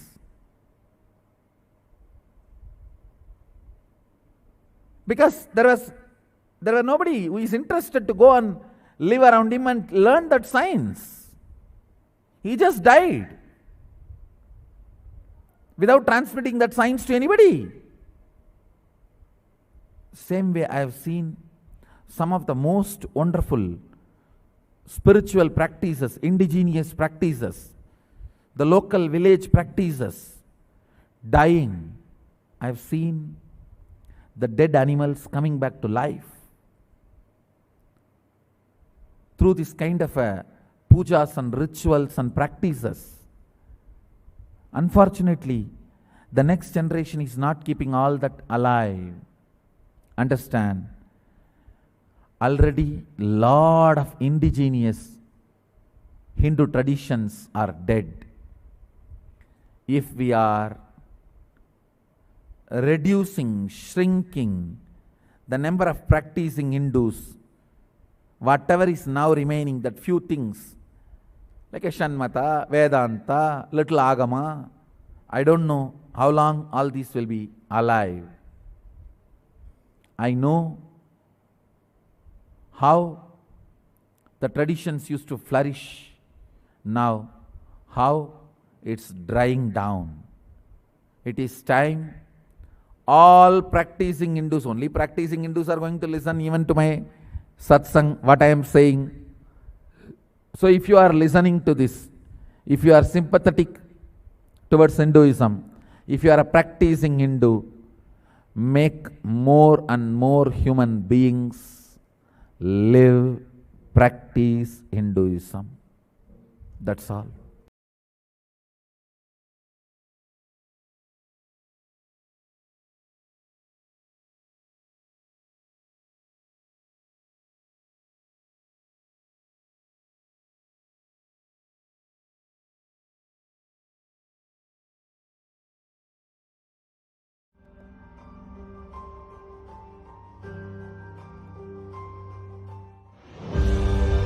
What I mean by the word KAILASA, listen intensely. Enlightenment ecosystem, literally enlightenment itself, in your own home, wherever you are. If you cannot come to KAILASA, it's okay. KAILASA can come to you. KAILASA coming to you is KAILASA.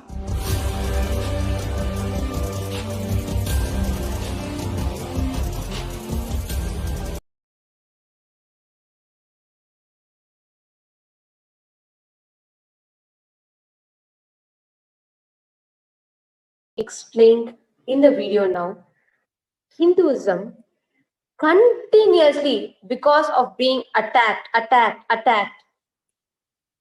our religion is dying. Actually, I should say being choked to death.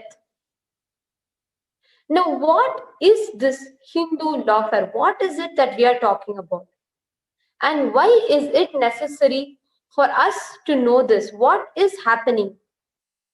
If for the Supreme Pontiff of Hinduism itself, there has been 17,000 plus hours of hate speech propaganda, 15,000 plus hours of attack, false news being spread,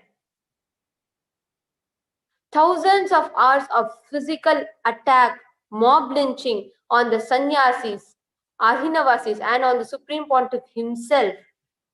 Actually, which other reason? Supreme Pontiff is getting attacked.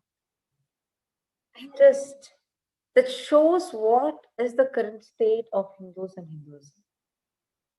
And also, most importantly, this lawfare is a very, very, very cunning strategy. See, before even we enter into, how the Hindus are being attacked and how the lawfare is being done on Hinduism, even before we enter into that, what is this lawfare and why is it so difficult? Let's say I file lawfare exactly means where you are filed, laws are being manipulated and cases are being filed on you.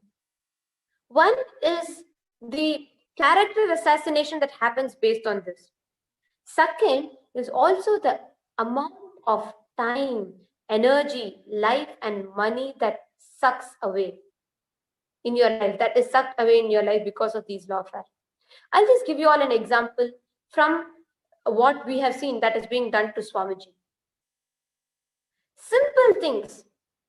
For example, the throne in which Swamiji is sitting has a tiger print cloth. Even if an LKG kid sees it, they will clearly know it's a tiger print cloth, right? The cloth skin will even have the tiger eyes printed on it. Definitely, you are not going to have if it's a real skin, even the tiger eyes and all will not even be there. So, common sense. Anyways, that's not expected out of human beings. But yeah, so this will be there in the print cloth. You'll be able to see it.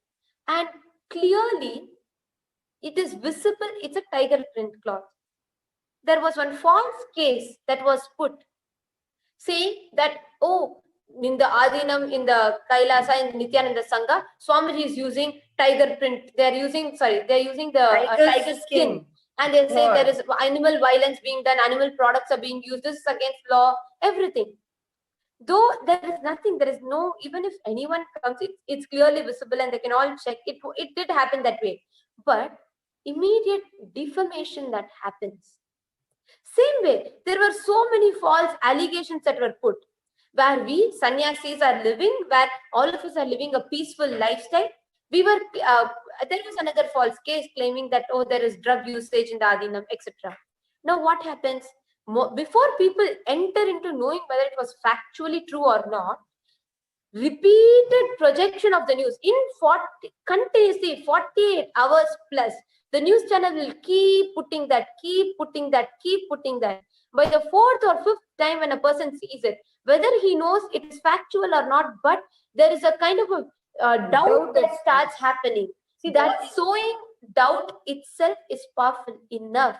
The first level character assassination happens. Second, actually, like this, when they start abusing someone, always it's not that we do deep research on someone, absolutely, really go experience them, then only judge them. No, the first thing we do is judge person. Whether it's a celebrity, whether it is anyone it might be. Moment we see them, we start judging. And how do we judge? Based on this information that we get. It's a fast-paced life. We just go by what the media is telling. And people are continuously just bombarded with hate speech and false news.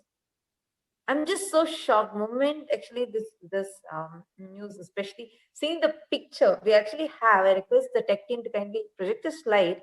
If you see in the picture, you will know the police are holding a tiger print cloth. You will know it very clearly.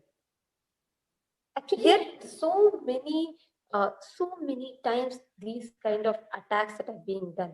See, this example of tiger print cloth, I'm just taking this example to make all of us understand what this lawfare does.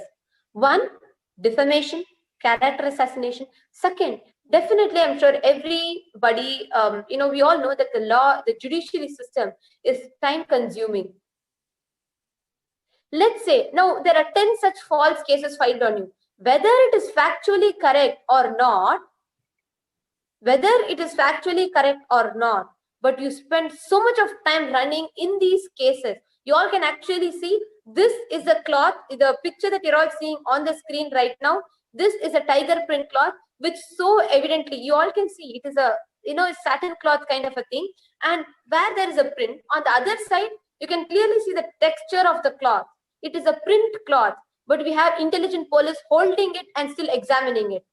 So this, the way the whole ecosystem there is, it is completely anti-Hindu, and everybody, it's impossible to even like any normal person with basic sense, you just see it. If you just see the cloth, you will know it is fake. You will know it is synthetic. It is not. It is a print cloth, not the skin. If you just see it, you can know.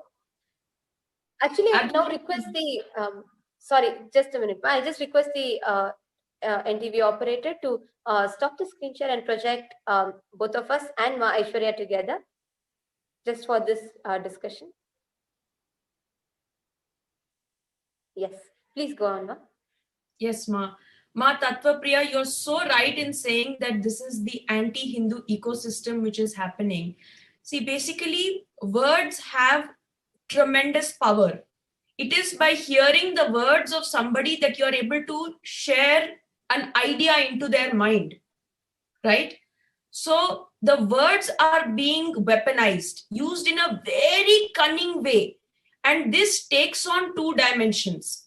One way in which the words are being weaponized is by using these very alleged in front of some kind of a very serious charge to create this very scary impression in the mind of somebody.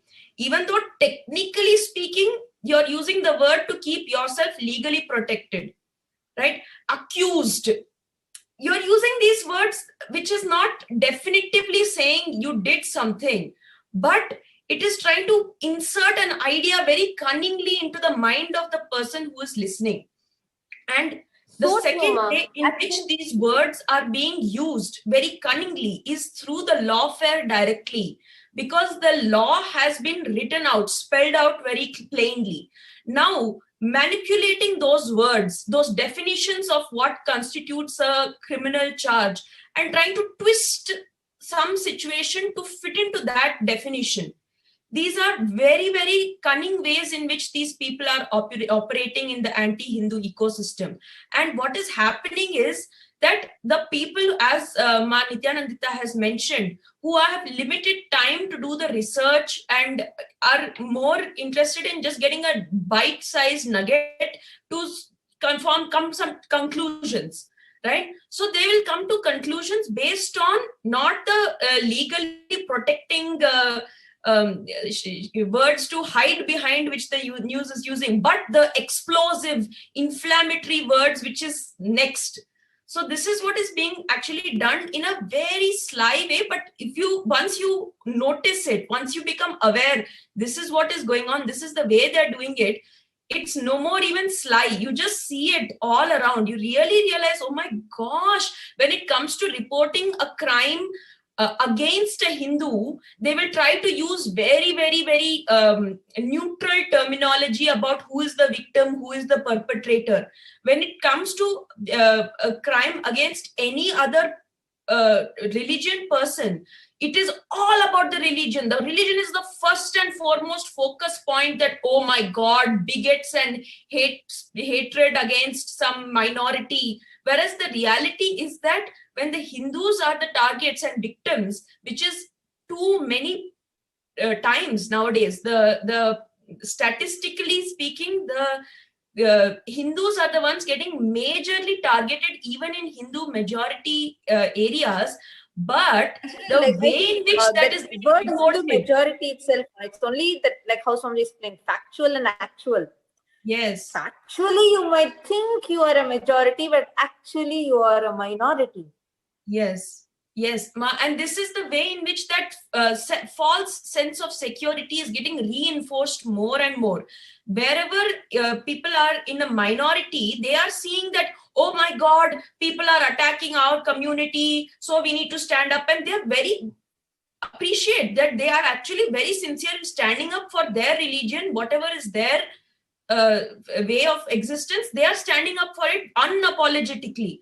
But because of this ecosystem which is created, where Hindus are never given the complete picture of what's actually happening, only this very diluted, watered down way of presenting the information is done, where mahants of ancient sampradaya are labeled as thieves by a news channel and a news sites, okay, where the quotes are being misattributed and things are taken totally out of context in trying to present some other agenda totally, like how you're explaining about this tiger print.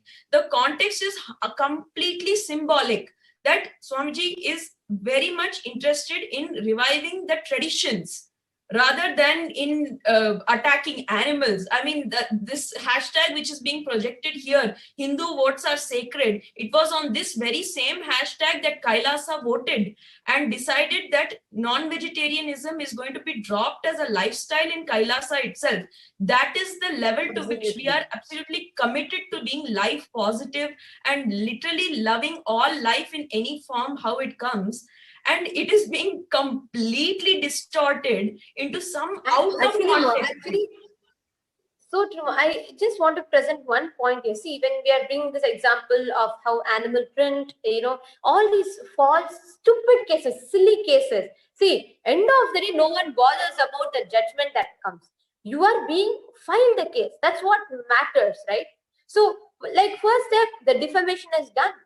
So actually in Swamiji's case, especially in all the attacks that happen, see, I'm sure all of you know that there is a law that it is the person is innocent until proven guilty. This is a law.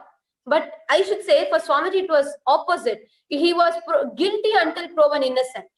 That is the exact thing that is being used on Swamiji. It is not innocent until proven guilty, but it is complete. It is guilty until proven innocent. Because in all the media channels, the words that are being used, rape accused, child kidnapping, alleged, all of these, though it, like you told, though they're trying to play safe in the media house, but the impression that they're giving on people, alleged and accused, all of these creates a certain kind of a terror in people, and that is being used. That's the first step. Second, as the Supreme Pontiff, Swamiji's life is for reviving Kailasa, for creating this whole nation, for bringing Hinduism back. The whole sannyas army that is with Swamiji, that is standing with Swamiji, that is being initiated and guided by Swamiji, all of us have dedicated our life for service and for spreading Swamiji's mission. But our entire time, energy, life is being drained because of continuous attack. Continuously, everyone has to run behind, because we all know it is not the truth. We all have to constantly run behind and to tell people, to answer the media, to take the trolls, to take the abuse, to answer them. And Swamiji continuously, whole time, life, everything of Swamiji is being sucked into by continuously all these false cases. Now, this ensures that the mission is stopped. What needs to happen is not happening. All the money, everything, the wealth that is used for building the golden temple, or the wealth that is supposed to be used for doing the annadan, the wealth that is supposed to be used for healing people, running gurukul, everything is being drained into these cases. Just legal expense. I'll give you all just one example. Just for the false arrest on Swamiji that happened in the year 2012, 2013, that whole time, they gathered a battalion of 300 to 600 policemen. This is on news, which even when we had the Congress chief, Sonia, when she had come to Bangalore, that same amount of policemen, lesser than that, actually went to protect her, to bring her. Why I am bringing in this example is because look at the scale. To bring a revered and respected politician like Mrs. Sonia, to bring her, we use less amount of policemen, but the same thing, just to create that scene and terror in people. A huge battalion of policemen were gathered, and they were taken, and they, all of them together, were taken to terrorize people, just so that people feel, oh my God, look, for Swamiji, such a huge number of policemen were standing. All these are cunning way of character assassination, draining our time, energy, money, everything, making sure our mission is stopped. In the end, Hindu lawfare is continuously happening, relentlessly happening, just to make sure Hinduism at large is being choked to death. Actually, just each of you who are watching this right now, please take a few minutes to express what you are feeling. See, understand, these are some of the examples that we are giving, but you can see through, like, as a Hindu, if you are not feeling proud to wear Hindu symbols, like you're not able to wear a Rudraksha freely, you're not able to put kumkum freely, you're not able to put bhasma freely, then understand where Hinduism is standing today. Same thing, other religious symbols. Just to wear a cross on your neck, you feel so cool, you feel that is stylish. But why Hindu symbols, even the symbol level, just whether to wear some bhasma or kumkum, why is that demeaned as not cool? I must say, this is so funny what you're mentioning right now. So as I mentioned, right, I'm based in Bangalore, and pretty young age. So I really would find this before the lockdown, and we were all the whole world changed, right? Whenever I would go out and interact with my friends who are supposedly raised Hindu, right, there would be more opposition from them for my way of dressing and having the Rudraksha mala and having the kumkum and bhasma and so many things, all these religious symbols, which I just love to surround myself with it, right? So I really found that people of other religions are more like curious about it and interested in it and supporting it than even Hindus. Hindus find it like, oh, okay, what are you doing, sort of thing. But the reality is, once you kind of disengage a little bit from that media perception which is created in you that, oh, Hinduism is for old people or it's whatever, you realize it's the coolest. It is so cool to live as a Hindu. Literally the most fulfilling. I mean, I'm not talking about some, the deeper experiences. That is, of course, Hinduism is a higher science, and all of everything which has happened in me has happened based on experiencing so many benefits, and then getting more and more involved, right? But it's just cool. It's really cool way of existence, and it is so connected with yourself, with the surroundings, with the nature. The moment people kind of allow themselves to think little differently, give a little break of that, okay, maybe 23 hours a day today I'll judge Hindus, that 1 hour let me be without judging, they'll see like, oh my God, just that little openness itself is enough for that flood to come in through. It is such an incredible way of existence, and really inviting everybody who's watching this stream now to also be part of sharing the Hindu lifestyle and boldly standing up for Hinduism and be a digital ambassador of Kailasa and proud about it. It's okay. You at least you have to be, whether you're proud about something and all is okay. Just be proud about this. That's all. Simple thing. Be proud about your guru. Be proud about your tradition. Be proud about the way you've decided to live your life and lifestyle consciously. Consciously practicing Hinduism is cool. It is a beautiful way of being in complete oneness. Wherever you find a chance, be in that oneness. That is what is Hinduism all about. It's nothing Actually, at Ma, all to do with that media projection. that thing, that statement you told, no, consciously practicing Hinduism is cool. Seriously, I just can't imagine when, okay, especially in, you know, like India, etc., and at least the background that I have come from, people I have seen, I cannot imagine we feeling cool to wear Rudraksha so proudly and, you know, put kumkum, basma, jatas. Just imagine and see, like right now it's like a huge wave. Swamiji puts jatas and everybody wants to put jatas.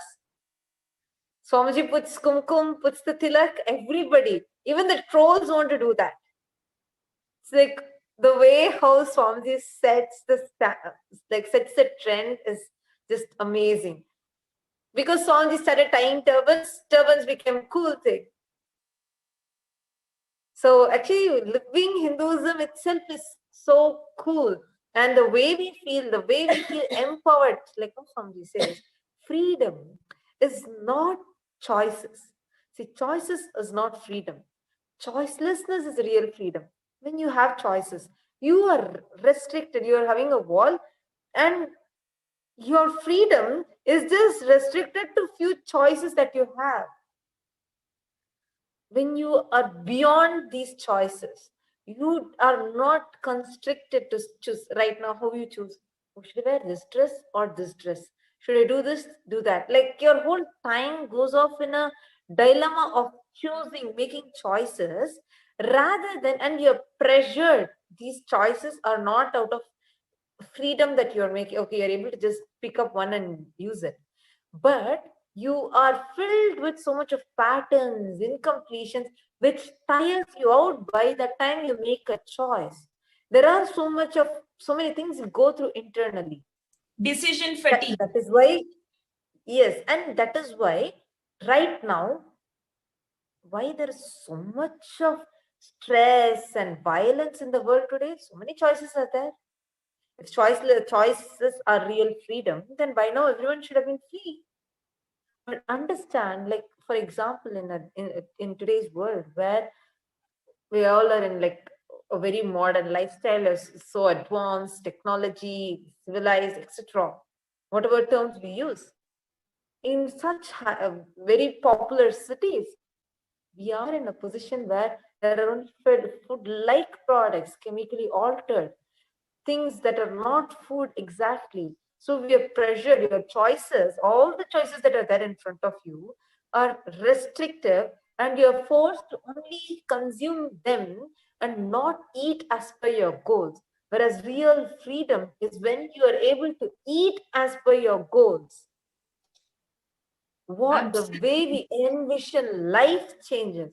It is only through this, actually what Swamiji is doing. Each dimension of Swamiji's revival is just amazing. Like how all of us were discussing, how so much of attack is happening. How can someone be, so confident, not being bowed down by any of these attacks, instead standing up more, taking more hits and still standing up more, expanding the responsibilities from what Swamiji said as a Sangha, now to an entire nation for Hindus. And uniting nations for Hindus. Yes. And Ma, in fact, you mentioned about choices. The real tragedy of this whole thing is that human beings are hardly even being given choices, real choices. They're being given the illusion of choice. This is the real issue. Okay, so I'm getting a really seems mundane example, okay? But for manufacturing glasses, okay, the spectacles manufacturers, there are 2 companies in the world which manufacture all major brands of glasses, okay? But they have created multiple subdivisions, sub-companies. So for your sportswear and sunglasses, they'll create one division company. Then for reading glasses, they'll create one division. Then for luxury, so whatever these different markets which are there, it's the same choice, same company doing it, but it's just taking it's an illusion of a choice. You think, no, I'm not buying from this company, I'm buying from that company, as if, that's a choice, but that's a total illusion of a choice. Same way about this media in United States of America, okay, which is considered to be like the freest country, in the world right now, where the most freedom and definitely the most choices are available. But the reality is, the media, there are tens of thousands of media channels and networks in different platforms in United States of America, all owned by 6 companies, parent companies. So you're getting an idea about the world. Whether you turn to this channel or that channel, the same person is giving you the idea, right? So like this. And I also remember, Ma, in satsang, like when you're sharing this, I remember in the same context, Swamiji had told, all the powerhouses of the whole globe can sit in a round table. That's all. The whole decision makers of the whole globe, not even one country, the whole globe, financials, banking, or politicians, or funding of politicians, media, all these powerhouses, Ma, they're not so many. It's just the brains are few, who are a handful who can sit in a round table. They govern the psychologies of people living in the planet. Absolutely, Ma. Absolutely. And that they are keeping the human beings again in this false sense of security with the illusion of choice. They just maintaining that you have a choice to be this way or to be any way. But without giving you the complete freedom, empowerment to explore all your possibilities. And those who are empowering you to explore all those possibilities are getting directly targeted and attacked and stopped. This is a major issue which is there in this world, which it goes much bigger. I mean, we are talking about it in a very casual way today, but it's a really one of the major problems of this world.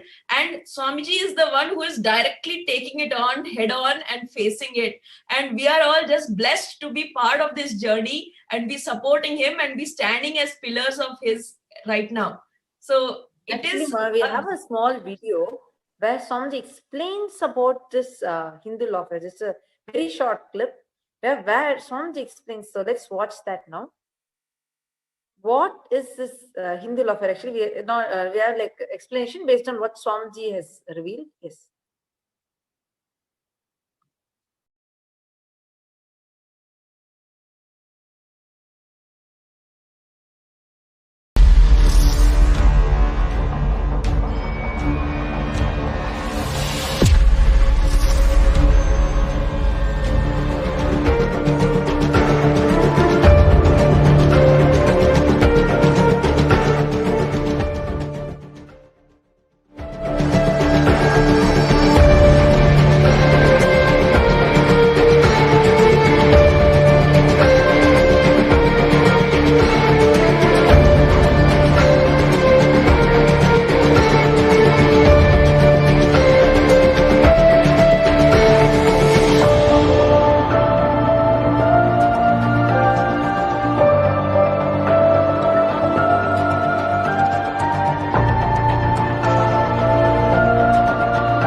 Extravagant and sometimes strange costumes. Kanchi Shankaracharya Jayendra Saraswati. Kanchi Shankaracharya Jayendra Saraswati. Shankaracharya of the Kanchi Kanukati Mutt in Tamil Nadu. The Secret Swami.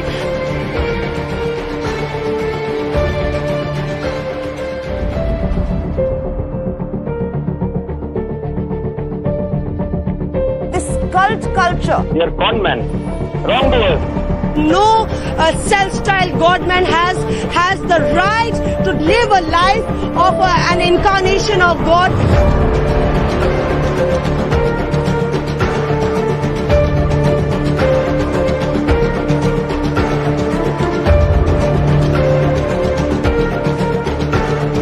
The myth murder, kidnapping, abduction. Another day, now another guru, so-called guru, self-styled godman, faces charges of serious crime. Kanchi Shankaracharya and junior seer Vijayendra Saraswati were arrested and made main accused with conspiracy to murder. Murder of Kanchipuram temple manager. Murder case of Kanchipuram temple employee A. Shankaram. The allegations of sexual abuse leveled against Sai Baba himself.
What I mean by the word KAILASA, listen intensely. Enlightenment ecosystem.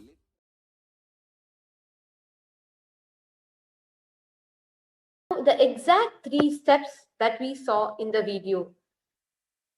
1. Isolation. 2nd, defamation. And 3rd is creating instability in the organization. Now, let us see a overview on what is this modern Hindu persecution. The modern Hindu persecution, despite its claim to be the world's largest democracy, the rule and law in India and so many other countries, is fundamentally broken not because of the country, not because of its judiciary, but because of the corruption within that, the corruption within the police, within the politicians, press, everything. It has created a strong nexus, a strong society where the vulnerable minorities are demonized, gang raped, and disappeared without legal recourse and or publicity. Defamation, lawfare, everything is done and they're just erased. In Guru Gita, it is said, Shiva rushte guru stratha, guru rushte na kaschana. If Shiva is angry with you, only Guru can save you. But if Guru is angry with you, then nobody can save you. Yet, it is the Gurus who are brutally getting attacked. The mass media cult. Saffron color is a pious color for Hindus, and they wear clothes of this color during religious activities. But they are mocked as Bhagwa or saffron terrorists.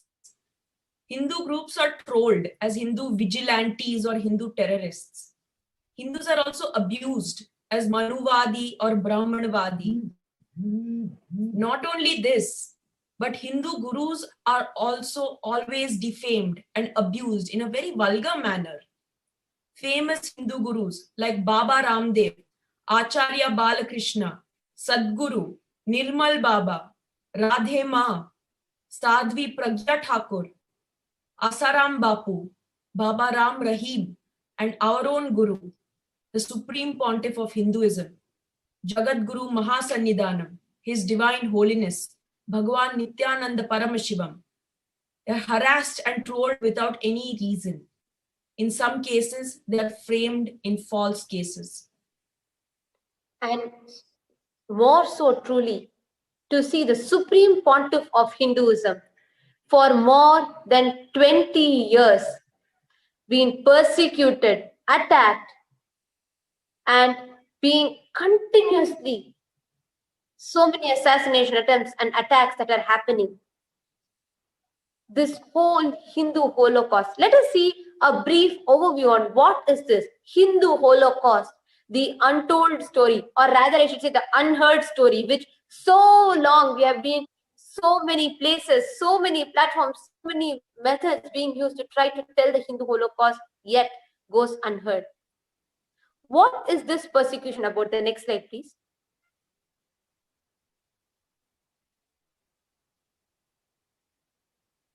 See, for more than 20 years, continuously there were attacks, false videos, false news, fake news being spread about Swamiji. I request the next slide. Next slide. Just a brief incident. Let's all see a brief overview on how this series of incidents happened. On the 3rd March of 2010, you all can see in the picture how several extremist militant forces attacked hundreds of Adinams and centers of His Divine Holiness. They targeted centers in more than 40 cities simultaneously. You all can see the pictures of how our Adinam monastery campuses which housed sannyasis were burned. 40 cities were simultaneously targeted and forced them to shut down overnight. The picture above shows the attack at the main headquarters in Bengaluru Adinam in front gate. This was burnt, and along with it, you can see in the next slide, the gory, the most worst assassination attempt where physically they tried to burn Swamiji. You all can see in this picture. And please note that the news people were there on the scene while these militants were doing this. And rather than try to help anybody, they are busy projecting this. You all can see the second picture is also on the 3rd of March 2010, where the anti-Hindu militants set fire to His Divine Holiness's quarters, locking it from the outside and making sure this whole quarters is burnt to ashes, where His Divine Holiness and his monks were inside. The police watched as the media streamed live the breaking news. The next slide.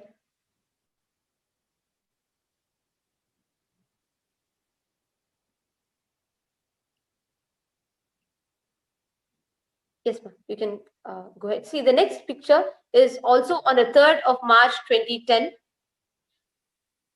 where the headquarters of the mission at Bengaluru Adinam was set ablaze by the anti-Hindu militants with His Divine Holiness and the monks and other residents inside. And you can see how this was a building burning alive, where they could hear people screaming everything. If not Swamiji, if not the escape, if it could have not happened, today we would have not been able to have His Divine Holiness. It was a direct assassination attempt on the Supreme Pontiff of Hinduism.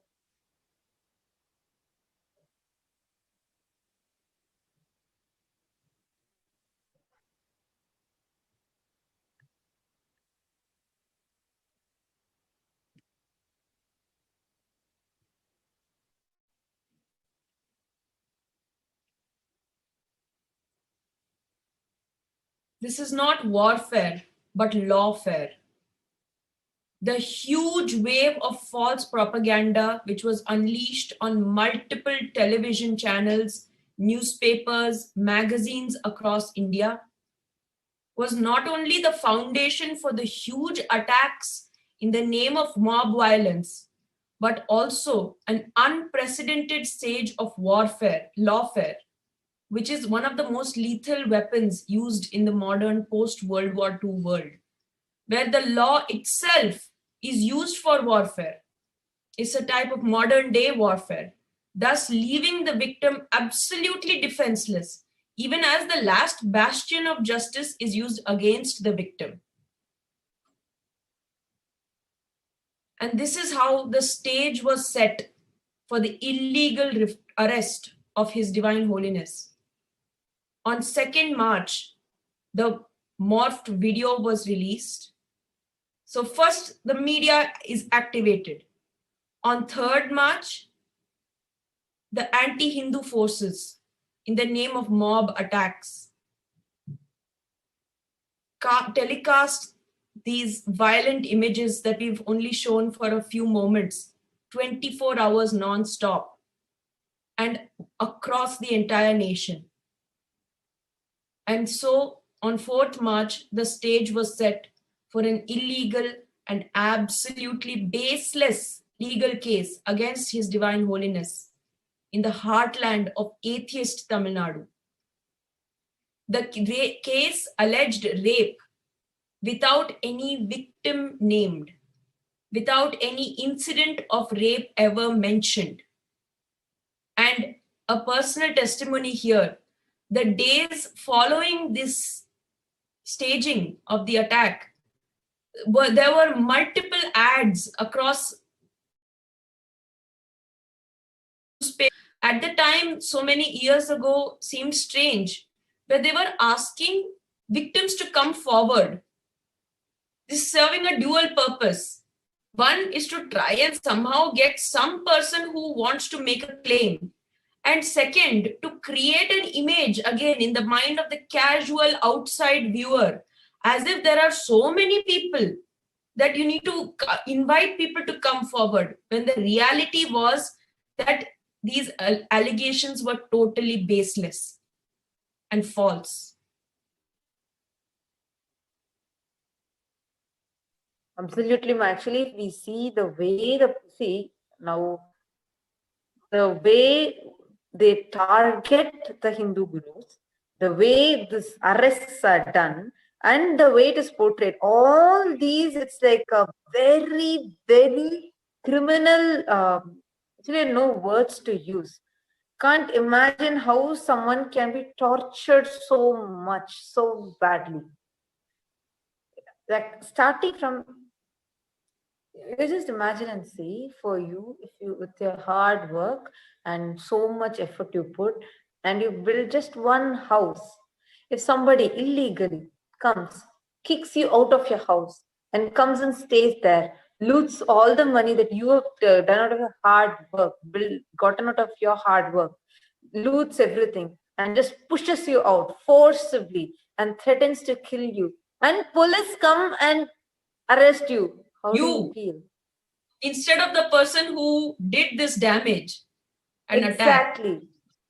Exactly.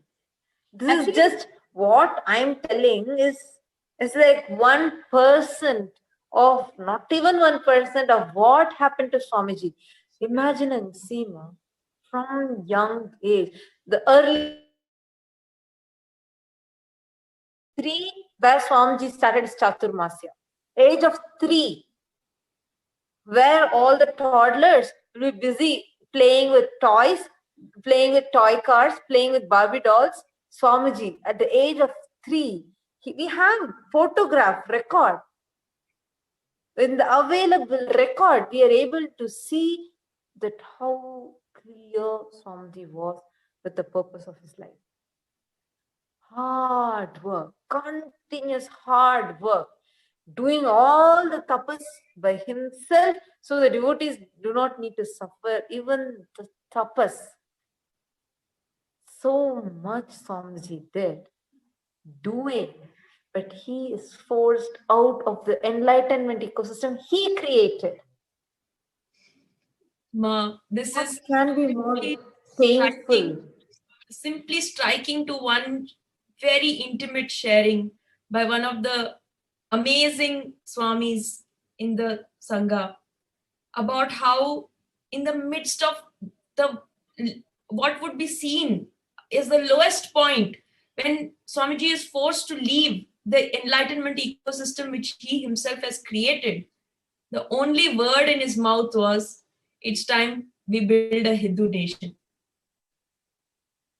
The Kailasa nation is serving too grand a purpose in this world now. And Swamiji has had that absolute unwavering clarity, which is like such a beacon for all of us to also follow, and simply refuse to get shaken. A simple thing, he has faced more than whatever I can even in my worst nightmare imagine to face. That is, okay, a clear fact. He has faced it. So, and he has faced it, and he's been Nithyananda. He has been eternally blissful every moment through this whole happening. How has he done it? He has done it means this is something which is way, way, way too grand.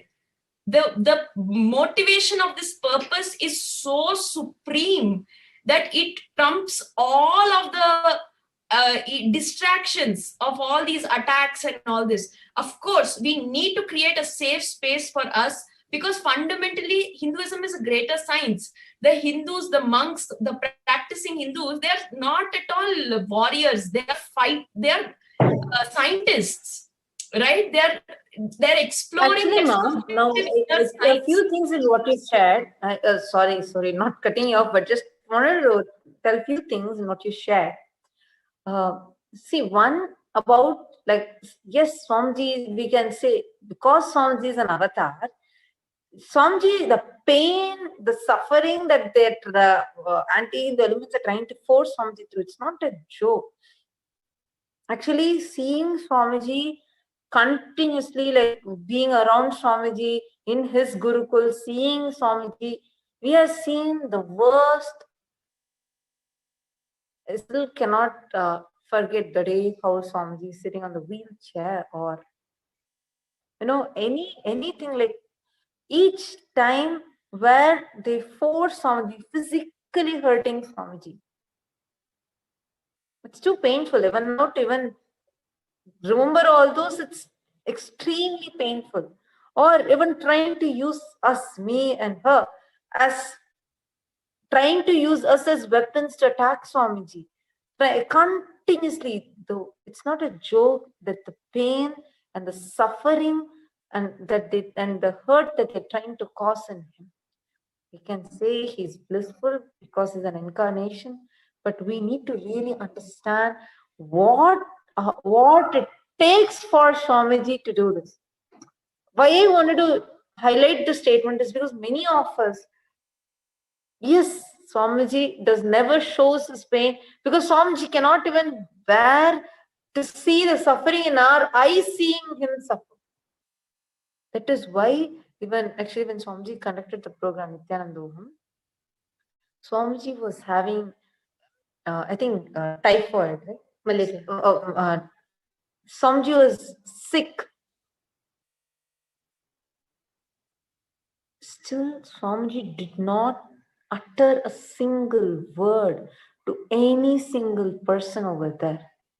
It was much later that we found out Swamiji was having it. Because Swamiji cannot bear seeing us in pain even for a millisecond.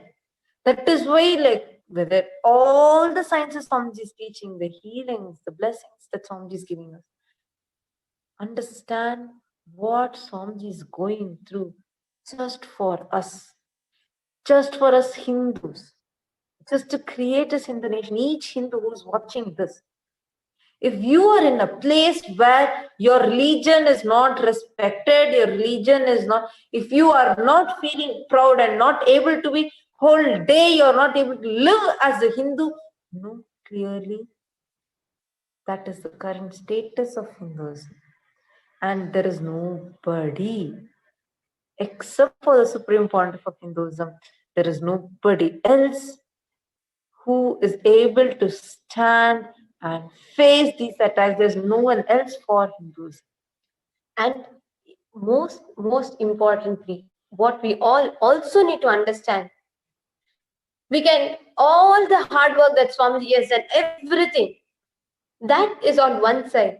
Even if you see Swamiji's life as from the human perspective of it, where at 3-year-old, when a 3-year-old boy is, from his age of 3, he's starting to practice and master yoga and all rituals.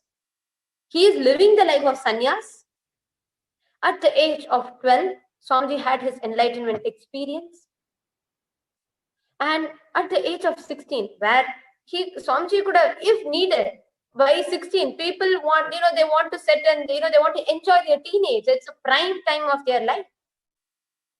And at the age of 16, Swamiji decides to walk into the lifestyle of sannyas and walk into the, start his parivrajaka, walk into his public life, enter into the life, dedicate his whole life for society and give up. Swamiji left his home. Swamiji left his hometown. Swamiji left his mother, his father, his family, everyone. All of us, if we all look from a human perspective, a 16-year-old boy going all around by himself, from where the two? From a small town in South India, a small village in South India, Tiruvannamalai. Swamiji left his house, everything back, and Swamiji started his parivrajaka. 9 years, all by himself. No, he did not know the world. He did not even know English, nothing. Just because Swamiji had a mission, and that was for humanity. Swamiji walked the length and breadth of India. 9 years. So many years of service Swamiji did in Ramakrishna mission. Swamiji, learned so many things, and Swamiji was there, and, Swamiji was volunteering, and he was a brahmacharya at the Ramakrishna mission. And Swamiji continued his parivrajaka. In his 20s, by himself, after his avataric mission, Swamiji could have easily decided to stay and enjoy the enlightenment and everything, but that is not it, because Swamiji is Paramashiva who came down to give humanity this experience. At the age of, 20, in his 20s, youth, where at 20s, people will be confused with what their purpose of life is. At 20s, we will be like, completely confused. Oh, should I take engineering? Should I take doctor? Should I study law? We will be confused. By the time, in 20, where we are confused at our own life vision, Swamiji had a vision for the whole humanity, and he started that mission in action. Okay. And this whole thing happened in the age of 20. And at the same age where Swamiji started this mission, and there are millions and millions of people. If you all go and watch the records in 2002, 2003, 2004, there were thousands, 5,000, 6,000 people that will gather in the grounds just to see Swamiji. Swamiji was an inspiration who gave experience to the people, to youth, to so many people. That is why Swamiji was targeted. Attacks started back then. Now, 20 plus years of Swamiji's public life, Swamiji's hard work, everything, sacrificing his youth, everything for this Kailasa to happen. And 20 plus years of persecution and attack on Swamiji. Hindus, each of you that are watching this, it is high time that we all look at these facts. Logically, factually, just take a look. You will understand the strategy of this whole anti-Hindu media, anti-Hindu politicians, the whole nexus that they have formed, how continuously they attack everyone. And Swamiji, the last and only hope for Hinduism, the Supreme Pontiff of Hinduism, is being attacked. That means Hinduism is being attacked. It is high time we wake up. It is high time we understand. We have a small video clip where Swamiji explains this, but how this Hinduism is getting attacked in what levels. So let's watch that now. I request the video to be played. Today I want to bring the attention of the whole world to this continuous Hindu Holocaust happening in India and many countries, especially in India. Understand? First thing I wanted to put this on record. I strongly condemn mob lynching of two my own sampradaya. Sadhus belong to Akada Parishat, Panch Dasanam, Juna Akada Sadhus, and the assistant driver of those sadhus. All three brutally lynched by terrorist mob in Maharashtra's Palghar.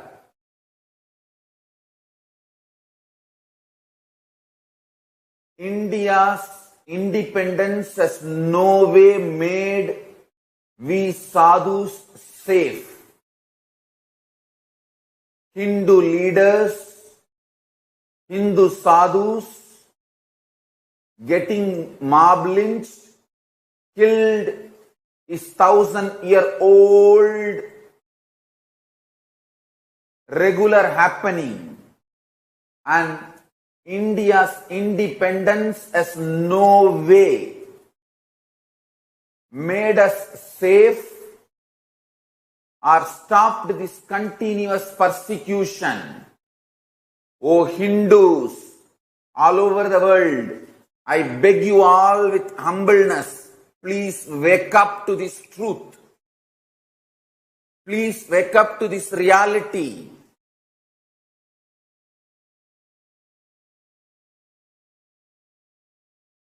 Please understand the next few points I am going to express. First thing,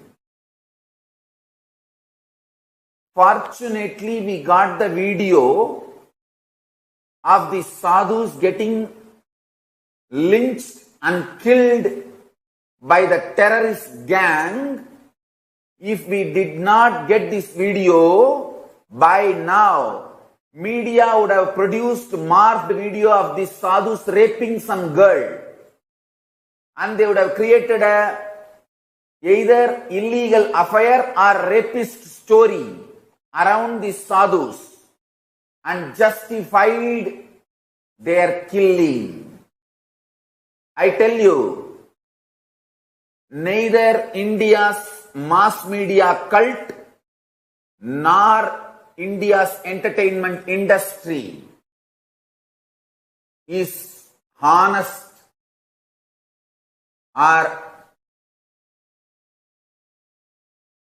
basic moral, basic integrated to the truth. I tell you, the whole ecosystem created by the India's mass media cult and Indian entertainment industry, whether cinema or television, continuously projecting Hindu sadhus, Hindu leaders as negative role. Continuously Hindu sadhus and Hindu leaders and the Hindu way of dressing up is projected as villains, characterless, cheap comedians, so much of hate speech. So much of hate speech, directly, indirectly, subtly and brutally. The grand narrative, Hindu leaders and Hindu sadhus are anti-social, illegal, immoral, need to be eliminated as early as possible The grand narrative is already built so strongly.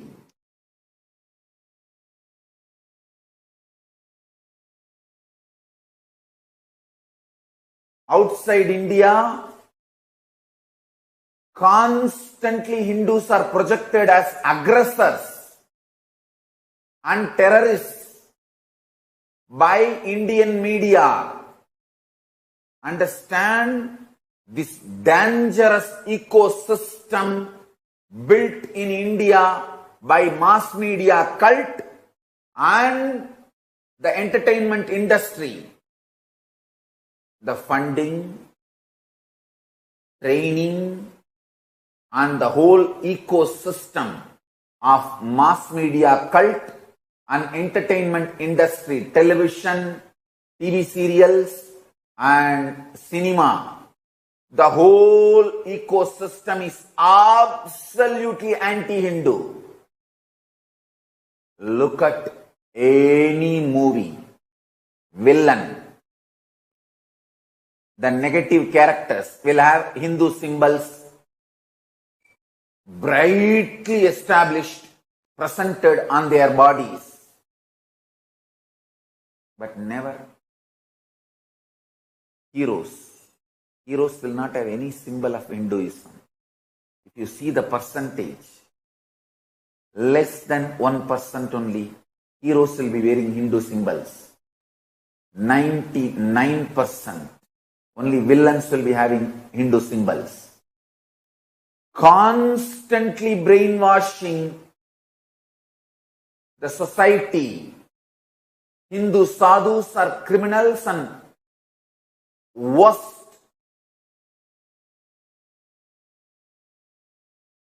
Grand narrative is built against Hindu sadhus and Hindu thinkers. Hindu leaders. The amount of hate speech media does on Hindu sadhus and Hindu leaders.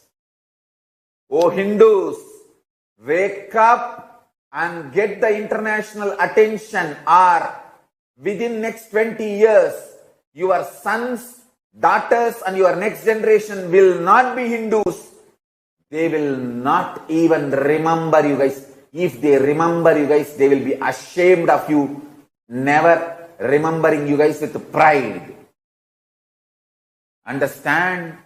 Already the educated Hindus are brainwashed. They are ashamed of our past. They are neither told the right Hindu history,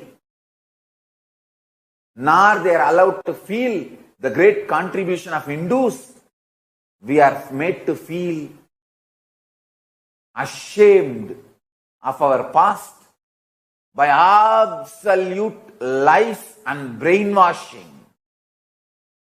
in every level, whether mass media cult or cinema or TV, or the print media, brainwashing Hindus and the whole world against Hinduism. So much of hate speech. And I am telling you,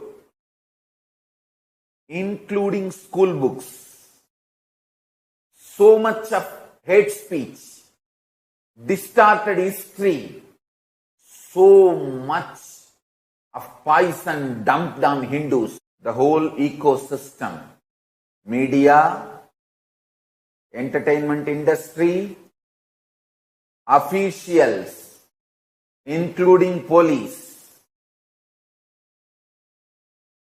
politicians, lawmakers, all the decision makers are absolutely brainwashed against Hinduism, Hindu sadhus and Hindu leaders, Hindu thinkers.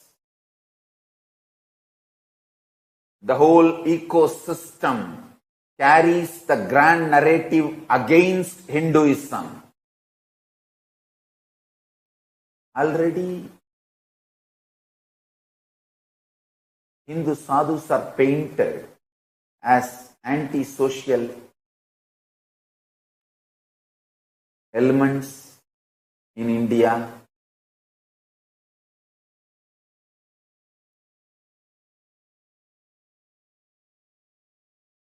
Don't try to come and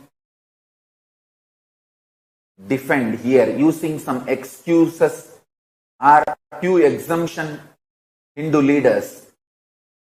Understand, exemptions are not rule. As a rule, Hindu sadhus and Hindu thinkers, Hindu leaders are painted as anti-social elements and terrorists, doing every illegal activity. That is the way they are painted. One or two exemptions does not mean the grand narrative the media built, the anti-Hindu grand narrative media built, doesn't exist. Understand this.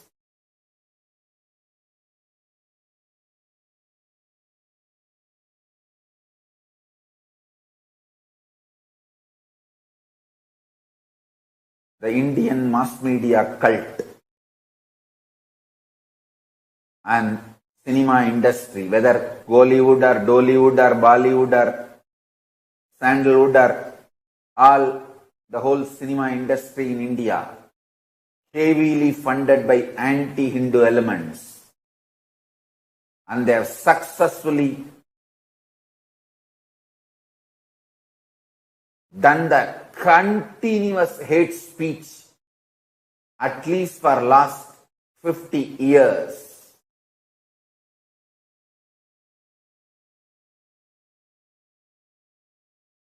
And the poison they emitted and the brainwashing they have done has gone so deep, even Hindus are feeling ashamed about their existence. I sincerely request all Hindus, please wake up. Let us get the international attention to this Hindu Holocaust continuously happening in India and other places, other countries too.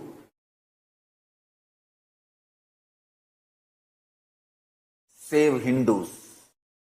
This anti-Hindu media is not going to stop till the last Hindu is killed and eliminated.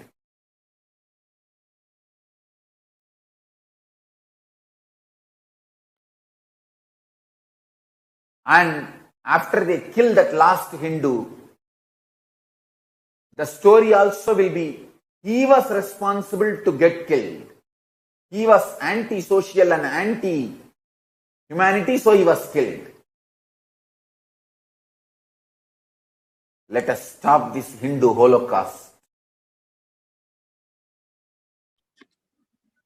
Save Hindus.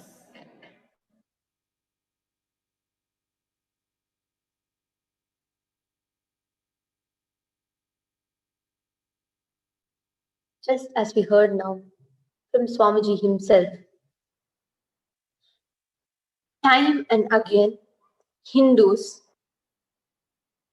are attacked relentlessly again and again and again.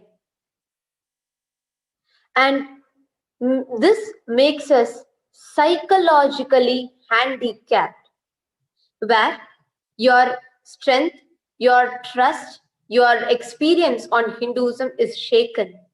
That is why gurus are always targeted. That is why again and again and again, it is the Hindu gurus who are isolated, who are made to look like they're something separate from Hinduism, and they are being attacked. This is the same strategy time and again that is being used. And as we are talking about this, I'm sure there are so many of you that will be watching this. And many of you might know, you would have seen so many gurus getting attacked. First hand, you would have been a witness to how these attacks manipulated and destroyed people's lives. And even you may be a victim of these attacks.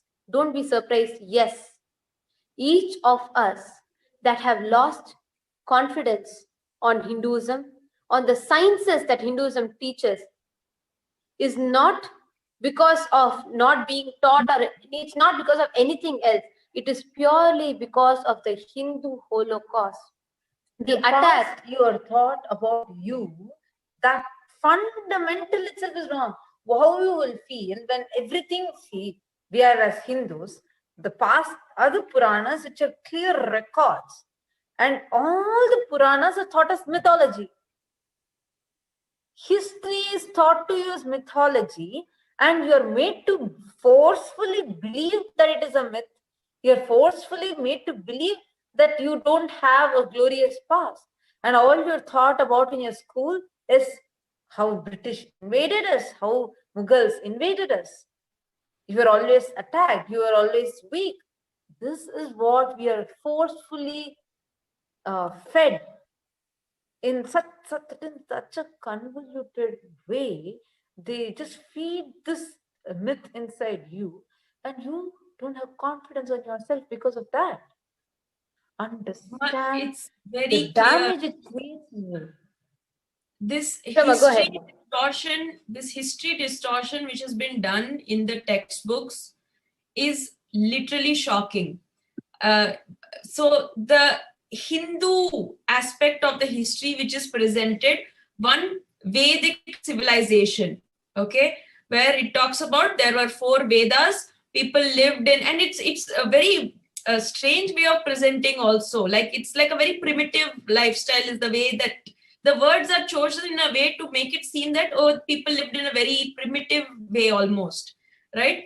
And then it talks very prominently in that section, in those chapters, it will mention about caste system as if it is something, and the teachers will also immediately feel very uncomfortable, and you know that is the way in which it is presented, actually, as if it's something you need to apologize for, as if it's nothing you need to feel embarrassed about, as if it is without even remotely coming anywhere near to pointing towards what is the vision behind it, what is the purpose, what is the understanding, what is, I mean, anything.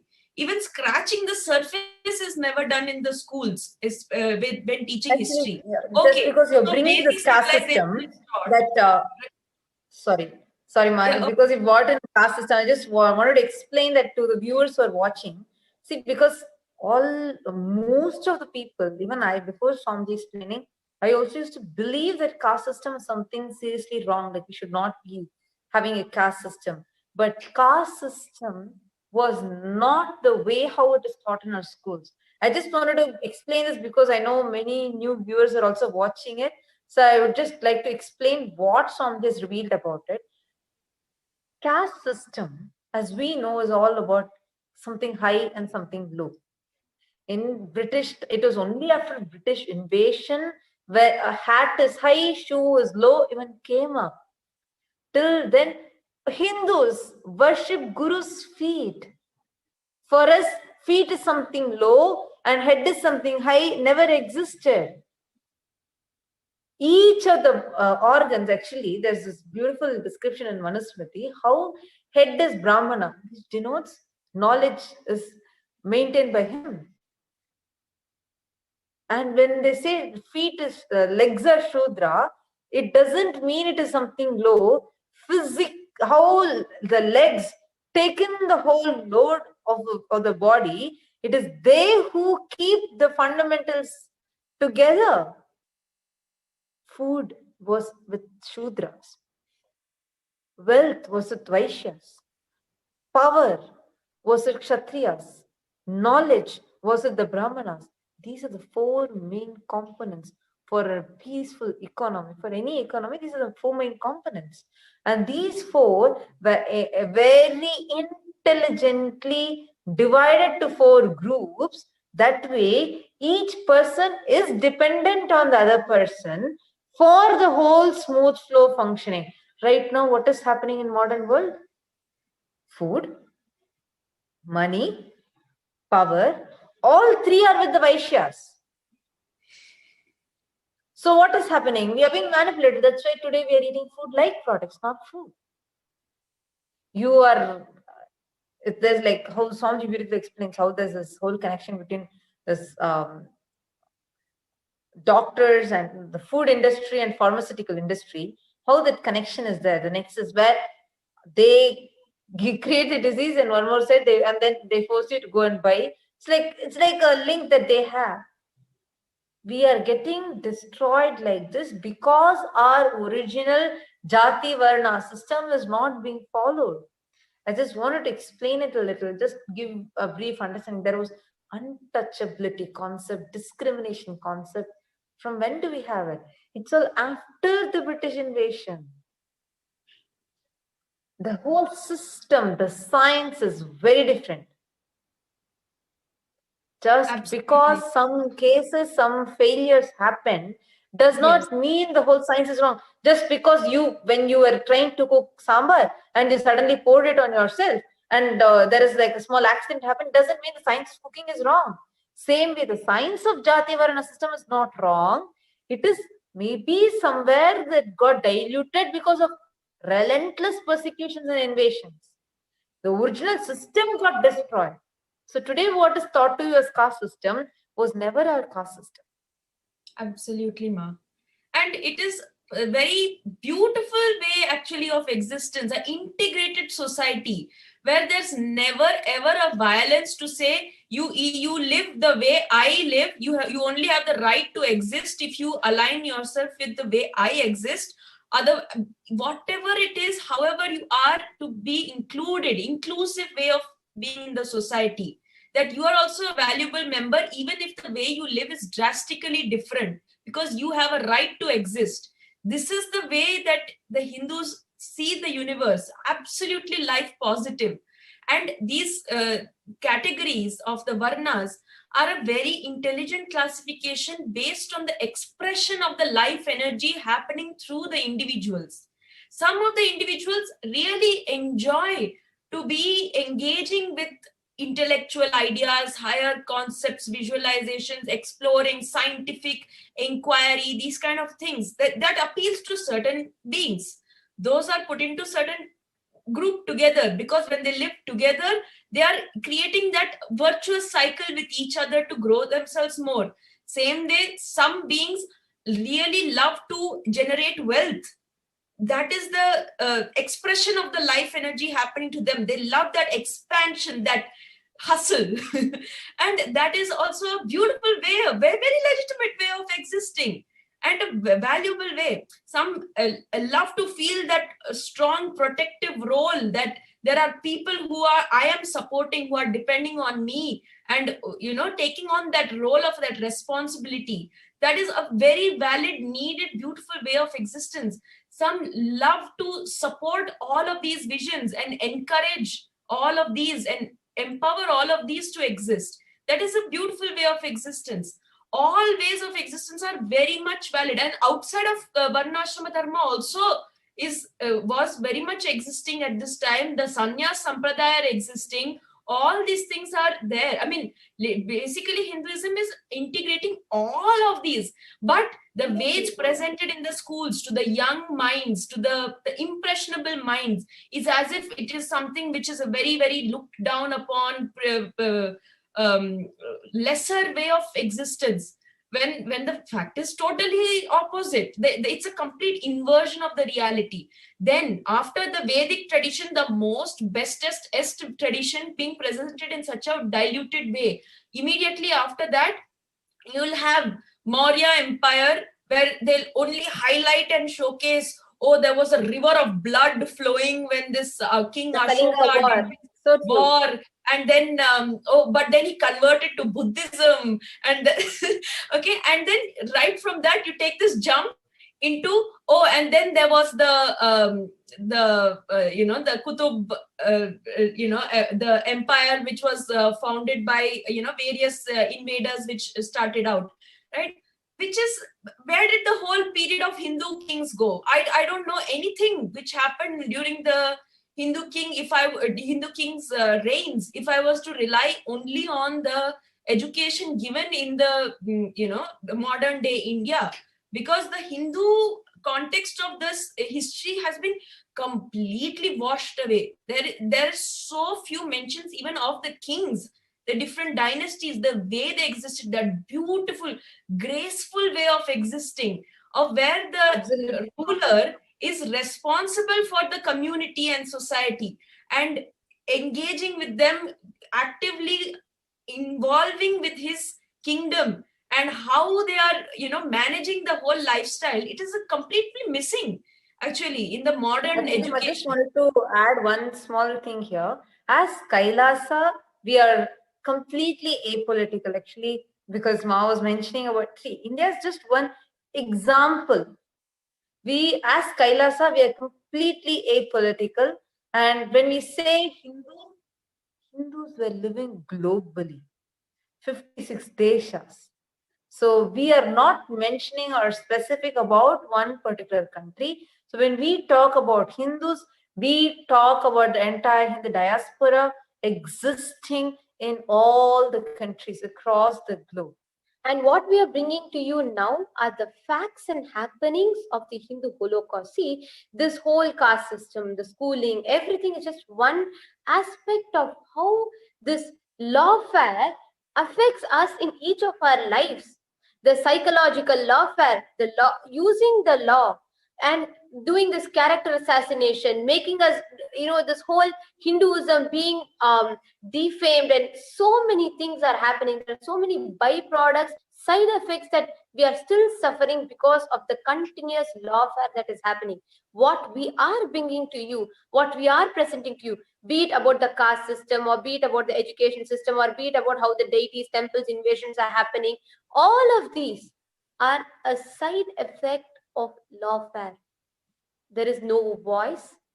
Nobody questions it, because we all feel it is all legitimate. The violence is justified because of the continuous lawfare. Continuously, if there is a false case being put on you, and you are being projected something wrong in a society, when something wrong is actually being done to you, then nobody will question it, because you are being framed into something wrong.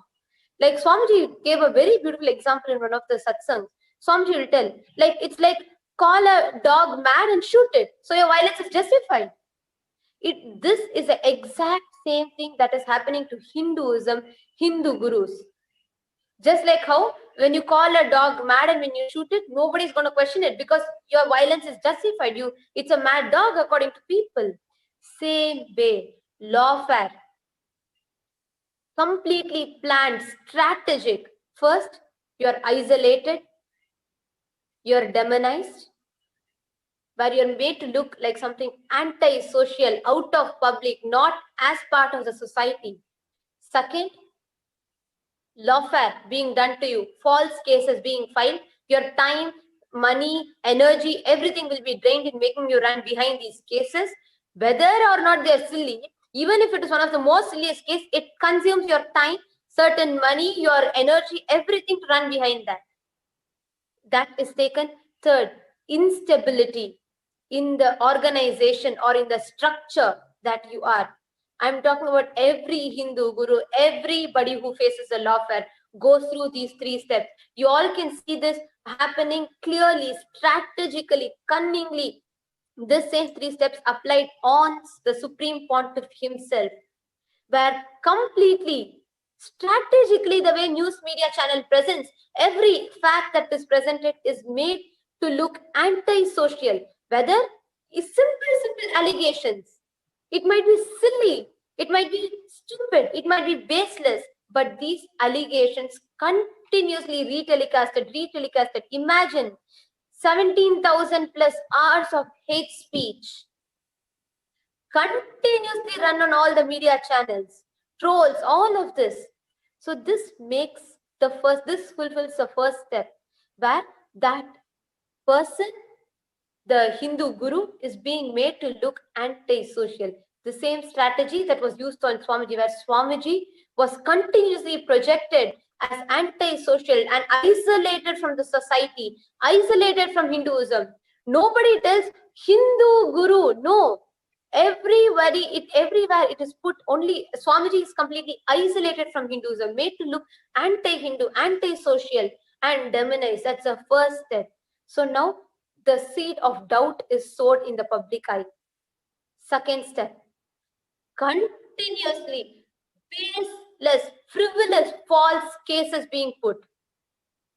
Just a recent example, I'm sure all of us will be aware with this. Just a recent example where me and Ma Tattvapriya, both of us were used as a weapon to attack Swamiji.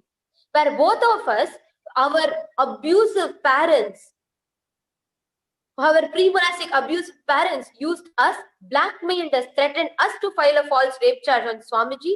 And when we disagreed, when we denied, and when we did not want to side, they went on around in the media and falsely spreading the news that we were kidnapped, where we were continuously coming, making live videos, coming on social media, everywhere. We were screaming for help. We were telling the facts. We were unheard. But our faces being projected everywhere, claiming that we were kidnapped. You all can see this is a simple strategic lawfare. And not just, it's not something small. It's not something like, oh, you think, okay, people, they're just showing on media. No, they destroyed all women, the entire campus, where it was an all-women university.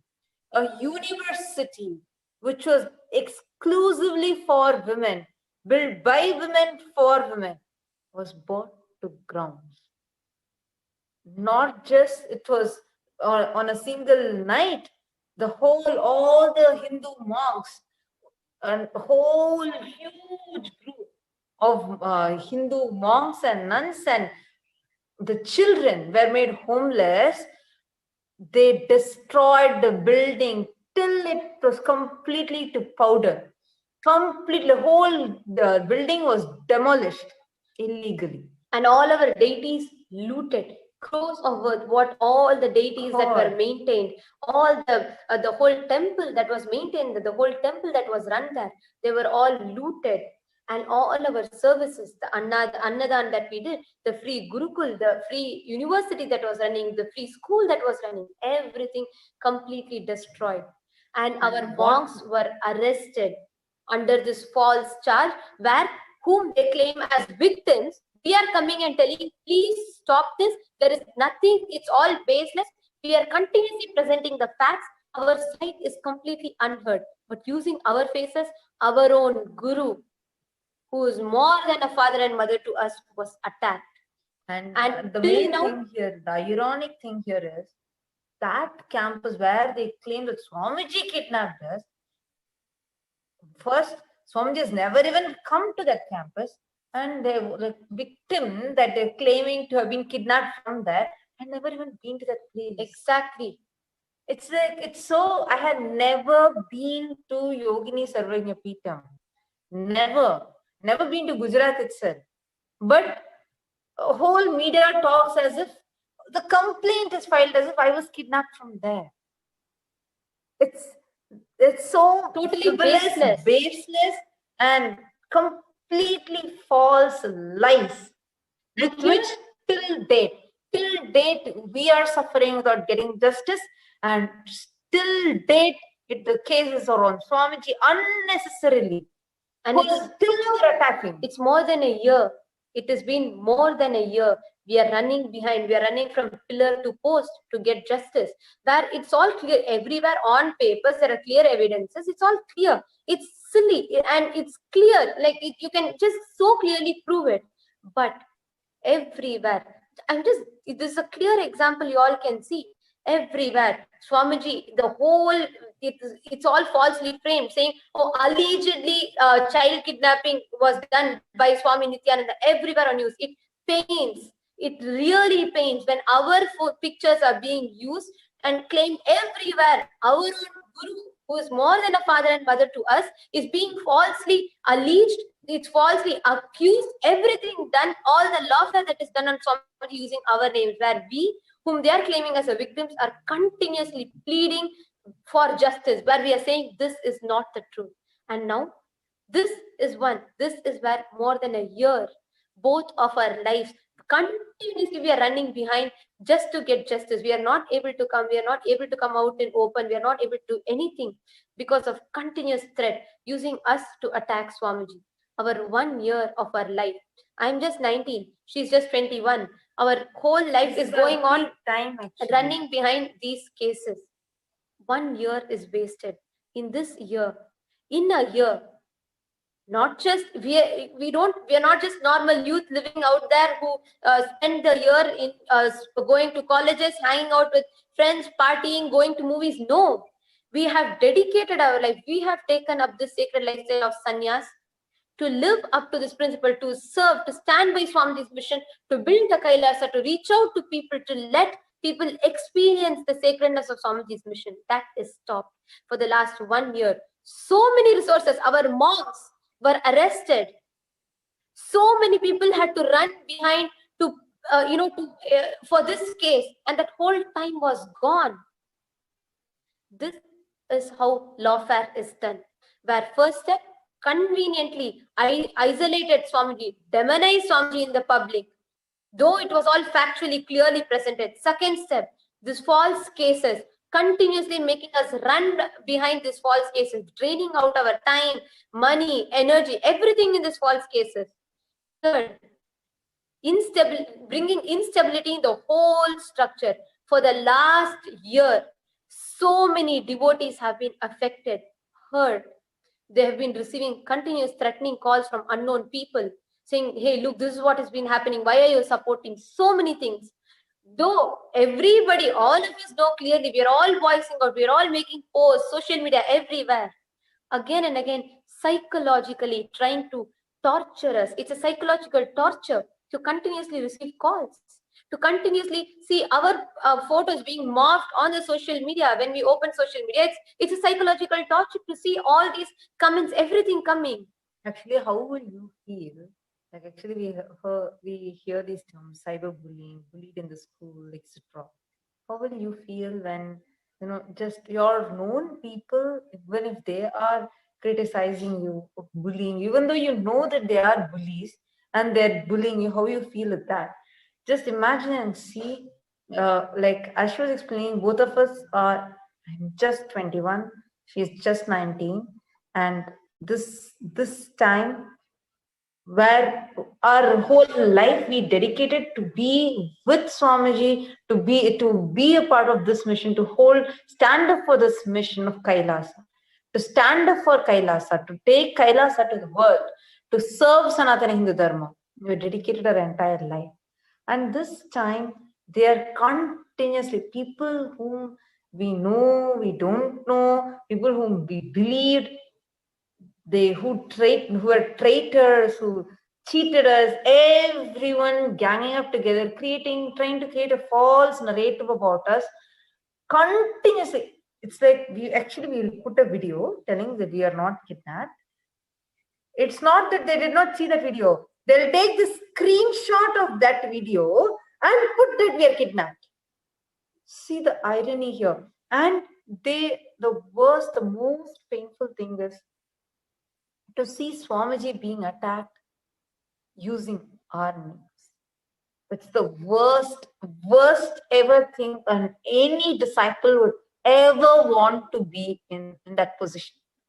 That's the worst thing, where they used our names and attacked our Guru, who, when we say he is much more than a father and mother to us, we really mean it. He has given his life, energy, like everything, and groomed us, taken care of us.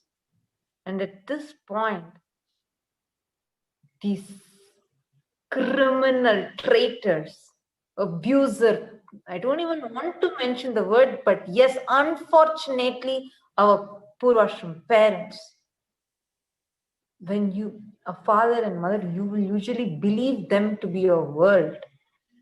Just imagine and see. I have read books, okay, where people tell about parents behaving like this and being selfish, but it was so difficult when we had to face that reality, where a person whom we believe to be our father turned out to be the worst abuser, traitor, and planned to even kill both of us. It is in the news. You all can, I'm not like them making any false, baseless, frivolous statements. They tried to frame me in a case where I had not even gone to that place. They have put that I am the victim. I have never even been to that place.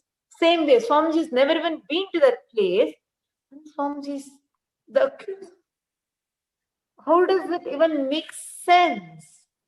But this is the current state of Hinduism today.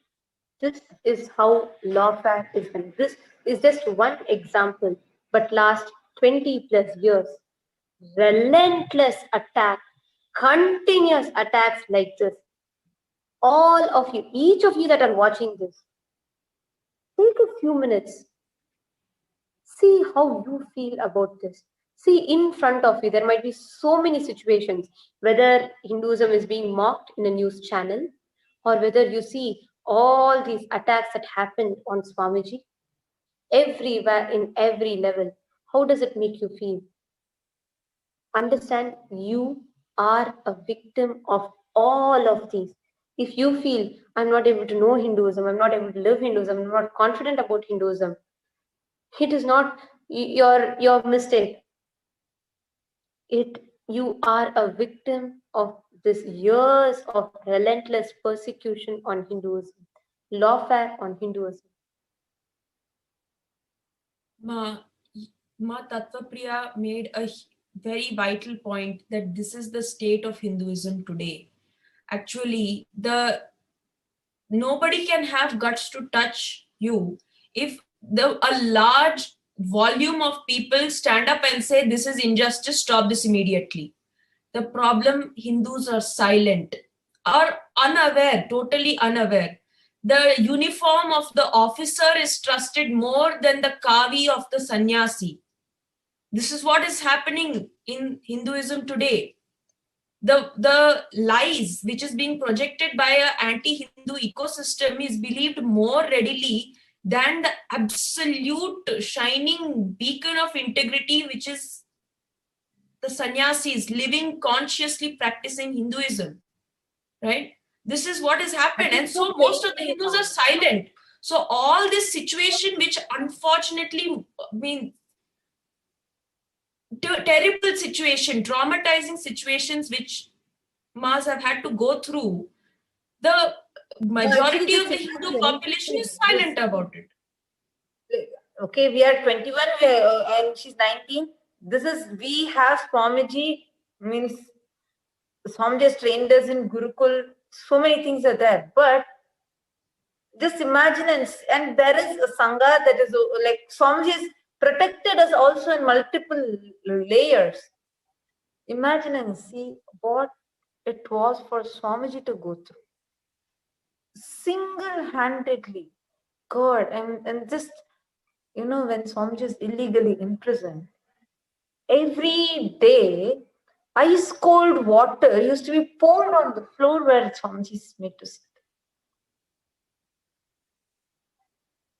And these are all, according to UN standards, these are all torture, inhumane, human rights violation. They used to cut marble every day. It's actually a specific law that you cannot do that. Because it seriously damages the psychology and the brain of a person. So every single day, they'll come next to Swamiji's cell and they used to cut marble to create that noise. To torture. It's just the inhumaneness. Human rights violation is extreme. In all levels, it is extreme. Even now, if we Hindus do not stand up, it's too late. Understand, you can make a difference.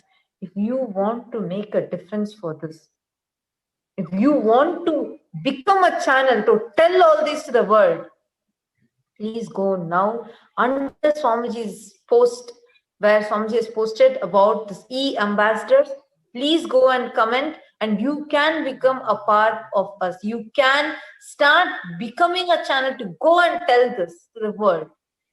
What Swamiji has been forcefully put through, it's just unimaginable and unforgivable.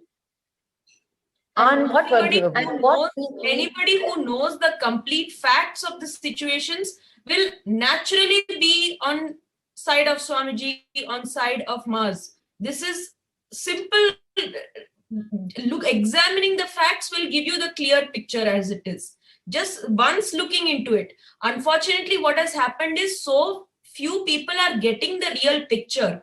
So by signing up, by raising your voice to be standing up for Kailasa and for standing up for the truth, simple things, standing up for the truth will really, really make a tremendous impact.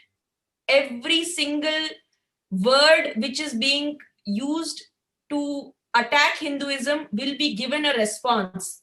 And this is the opportunity to be that ambassador of Kailasa and to give a suitable, fitting response and matching response and a dignified, integrated response to all of these false allegations and accusations which have been thrown onto Hinduism, slandering Hinduism, attacking all the different sannyasis and gurus who are the beacons of Hinduism in this modern day.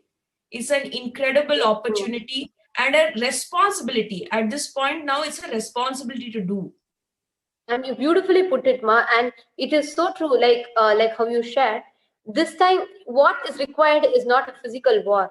It is not by revolution. It is not by striking. It is not by attacking. It is not by taking stones and pelting on the office buildings. No, it is not by revolution that it brings an end to all of this. It is by evolution. It is by the conscious evolution that is the only solution. This is not a physical war where you go take your weapons, take all this, go beat up everything and create a ruckus. No. We are sannyasis, first of all. So, yeah, true. Absolutely, Ma. And it is not by all of these that it is not by physical war. This is an ideological war. We are in our 21st century where everything, it's all on social media everywhere. But what is most important here is these are ideological wars where continuously, ideologically, you are targeted, psychologically handicapped, made to be handicapped, and you are attacked. The only way to stop this is you experiencing the consciousness, you tasting the juice of it. When that becomes your experience, you will simply know its depth. And it is by evolution that is the solution. That is why e-ambassadors, where you get to experience and you get to sit on your couch, in your fingertips, share. But those few shares do make a difference because your voice matters. You might be one, but you're one in the 2 billion Hindus. And each one like this, collectively, we are the voice of Hinduism. We should stand for our Supreme Pontiff. We should stand for our Supreme Pontiff. If not us, who else will? If you are watching this, you might be a student who's going to college, or you might be, just you graduated from university and you're just looking up for your career. You're looking forward to start your life. Whoever you are, your difference, your 4 to 5 hours that you spend on your Instagram, scrolling your Instagram feed, scrolling your Facebook feed, those few hours, your few clicks to voice for Hinduism will make a huge difference. And that is e-ambassadors, where we take Hinduism to the world and we stand for Hinduism as a voice for Hinduism. So anybody that wants to be a part of this, anybody that wants to join this whole beautiful, you want to be an intellectual Kshatriya and you want to make a difference by evolution, by a conscious evolution, you all can come and join this call. Each of you can be a part, can be and become e-ambassadors of Kailasa. If you're wondering how you can do this, you don't need knowledge, anything. It's absolutely, you will be completely handheld to experience. But Just your intention of you wanting to be is all that is needed. If you want to, then please do go to HDH Nithyananda Paramashivam, SPH JJM Nithyananda Paramashivam, and you can go to that profile, and there is a post. Right in that post, you can comment under saying, yes, I want to be a part, and you can join, which and is the become latest post. Yes, and you can join and become part of our e-ambassadors. So with this, it's time now we enter into the most awaited segment, Darshan of the Avatar and the Nithyananda Satsang. So let's enter into that. Let's get ready in a deep meditative space. Please sit straight with your head, neck and spine in a straight line. Close your eyes. Breathe in and breathe out deeply and slowly. Now start chanting the Mahavakya. Om Nithyananda Paramashivoham. Om Nithyananda Paramashivoham. Om Nithyananda Paramashivoham. Continue to be in the meditative space, ready to receive the Avatar.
Open is darshan.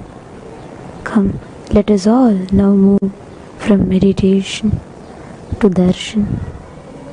Slowly, very. Please open your eyes.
Shri ನಿತ್ಯಾನಂದರಿಗೆ ನಿತ್ಯಾನಂದದ ಸ್ಥಿತಿ ನೀಡುವ ದೇವ ನಿತ್ಯಾನಂದರಿಗೆ ಸ್ವಾಗತಂ ಗುರು Shri ನಿತ್ಯಾನಂದರಿಗೆ ನಿತ್ಯಾನಂದರಿಗೆ.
Anandeshwar Paramshiva समारम्भाम्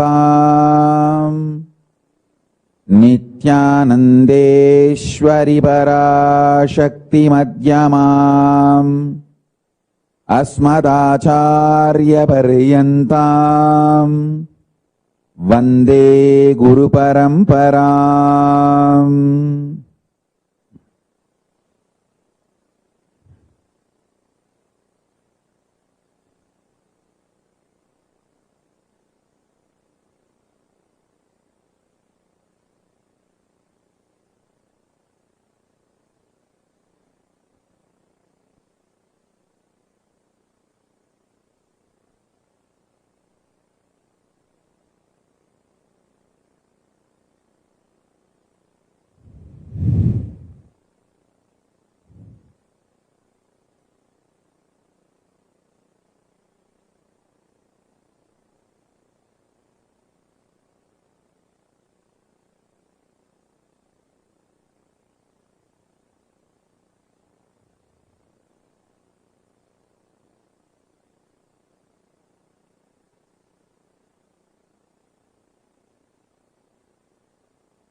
I welcome you all with my love and respects.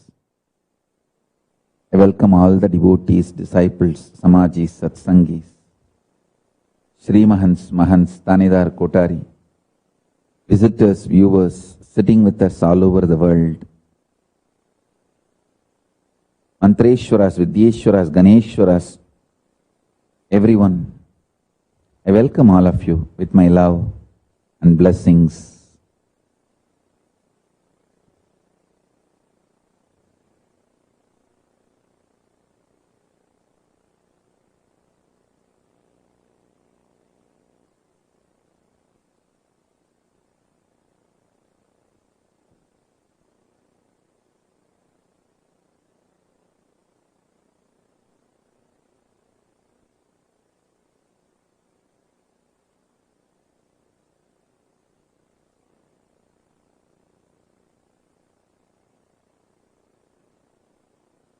Paramashiva's message directly from KAILASA.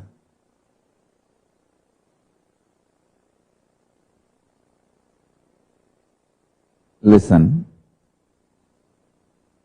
Listen intensely.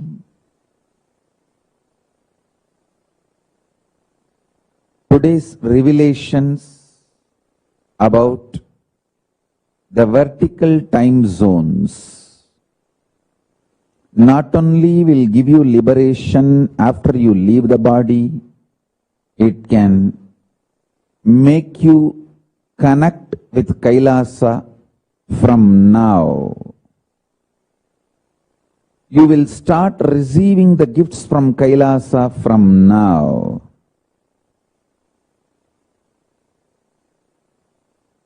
Listen intensely.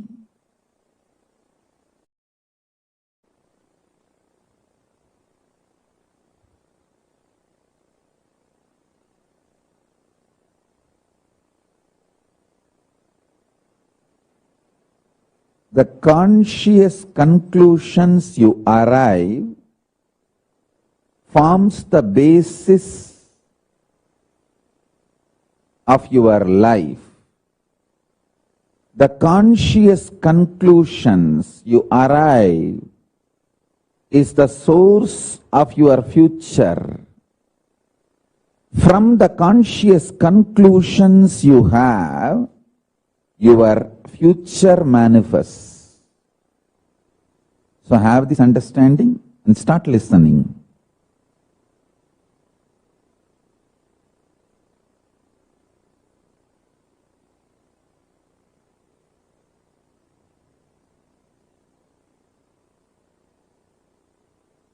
The higher vertical time zones, Bhur, Bhuva, Suva, Tapa, Maha, Satya, KAILASA. The lower vertical time zones, Atala, Vitala, Sutala, Talatala, Mahatala, Bhatala.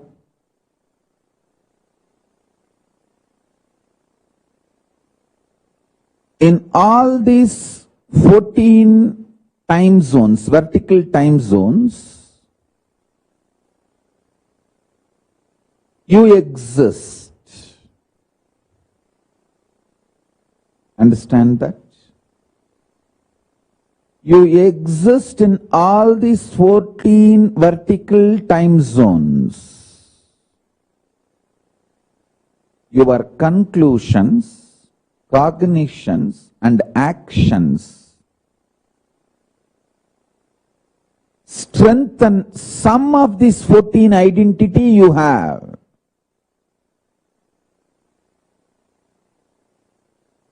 I wanted to remind you from the past satsangs, revelations of Paramashiva.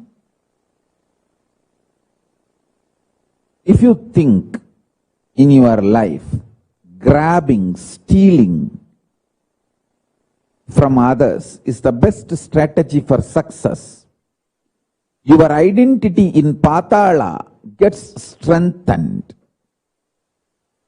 If you think the win-win is the best strategy in any deal, whether relationship or business, in every deal of your life, you also should win, other person also should win. The win-win is the most successful, long-term, peaceful, right strategy. Then, your identity in Swargaloka gets strengthened. If you feel no, giving up, Sarva Parityaga, Tyaga is the best strategy for all the auspiciousness in the life. Tyaga is the best strategy. The greatest powerfulness in the life. Then your identity in Tapoloka gets strengthened. If you feel integrity is the best strategy. Your identity in Satyaloka gets strengthened. If you feel integrity to Guru and the God is the best strategy. As I say,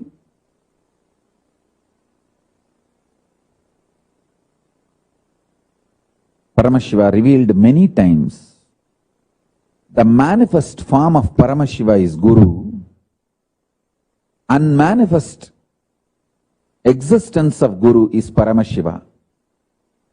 State of Guru is Paramashiva. Statement of Paramashiva is Guru. Statement of Paramashiva is Guru. State of Guru is Paramashiva. Avyakta of Guru is Paramashiva. Paramashiva's Vyakta is Guru. Manifest component of Paramashiva is Guru. Unmanifest existence of Guru is Paramashiva. Understand? The extraordinary powerful existence,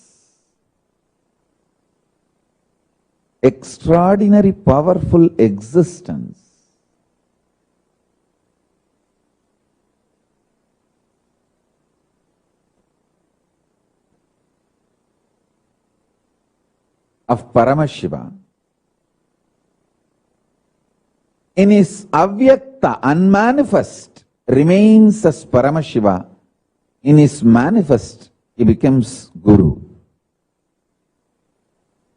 Some of the powerful cognitions I repeat, so it enters into your very core cognitions, your very being, your very core.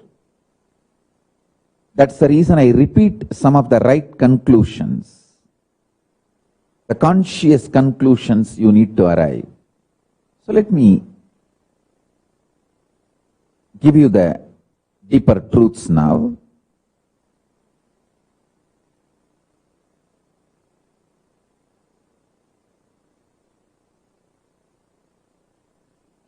Level by level, understand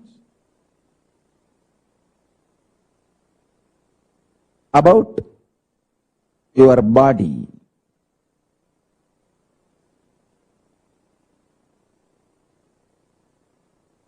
Be very clear. You have 14 bodies you carry. In all these 14 lokas, each loka you have one body through which you enjoy that loka, you experience that loka.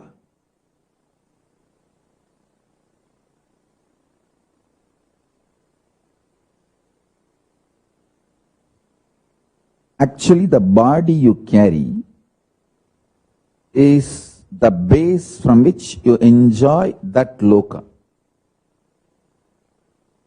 So the body you are carrying now in this Bhuloka, where you are sitting and listening to me, this body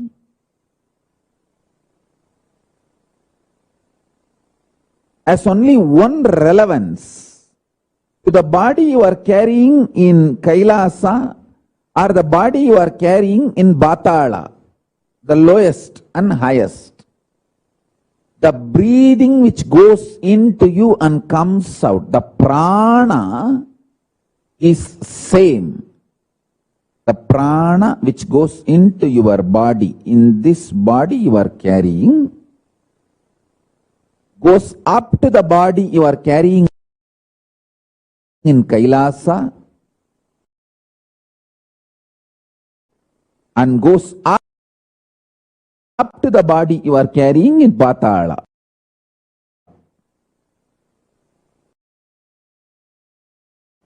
All these 14 bodies are stitched with one sutra, one thread called the prana functioning in you.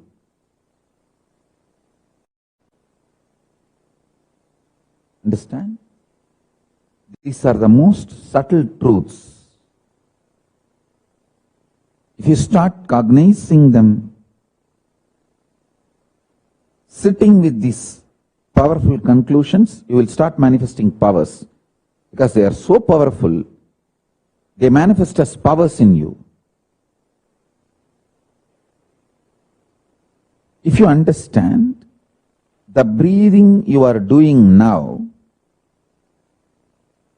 adds prana, life energy into you. That prana through your body. Understand? Now I am wearing 1 lakh Rudraksha. Little more than 1 lakh. Because this 3 Gauri Shankar Mala which I am wearing is each one of them 108, 108. This 1 lakh Rudraksha. This whole 1 lakh Rudraksha is tied through a thread. Same way, the body you are carrying in all 14 lokas are tied through a thread.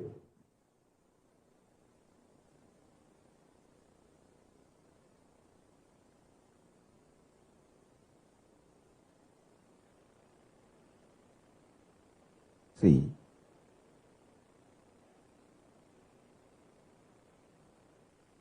Paramashiva himself came as the greatest yogi, Arunagiri Yogishwara in my life, and he taught me this science. He gave me this truth, keeping him as the witness, bowing down to Mahaganapati.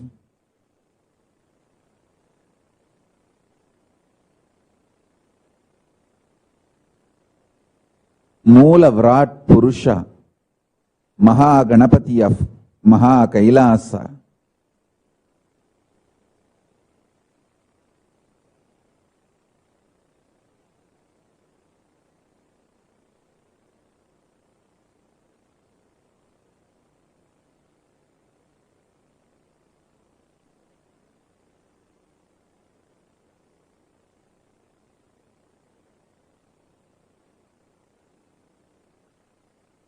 With the grace of Paramashiva and his own manifestation, my own Guru Arunagiri Yogishwara, I am revealing this knowledge, jnana, and giving this Shakti Pada and Shaktini Pada to all of you. Understand? If you melt down in deep love with me, the feeling connection, oneness, now what I am sharing will not be just a knowledge, it will be Shakti Pada for you. If you just listen for intellectual understanding, it will be jnana for you.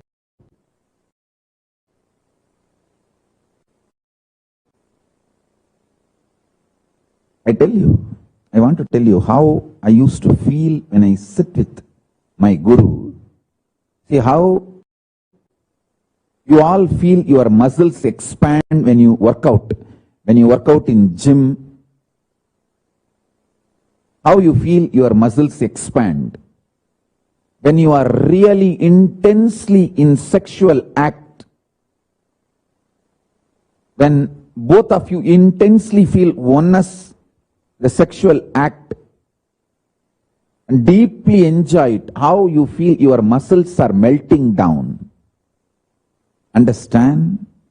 When I sit with Arunagiri Yogeshwara and listen to his revelations, literally I used to feel my very identity, my very core, my very muscles used to expand. My very identity will melt down and my very muscles will expand.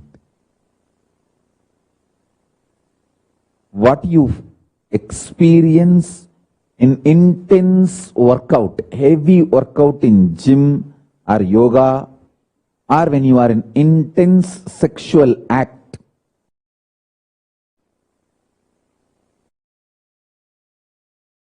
I experienced all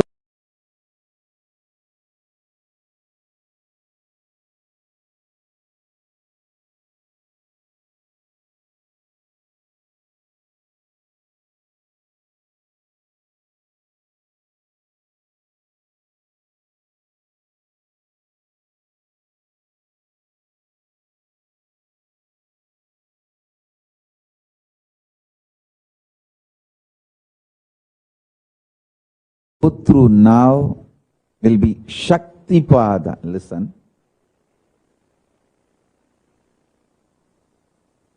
Every time when I surrendered to my Guru, I felt my surrender to my Guru empowered me, not him. He did not get empowered or he did not get any power over me. I got empowered. Actually, I got the power over him and I got empowered.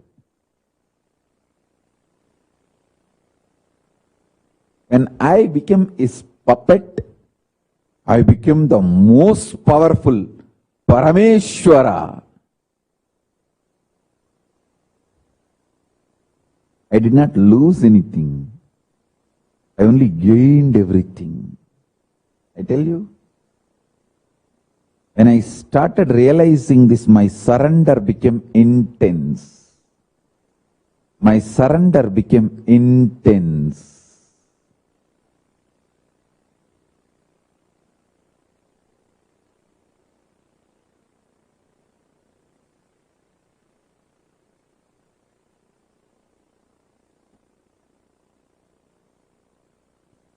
Understand this.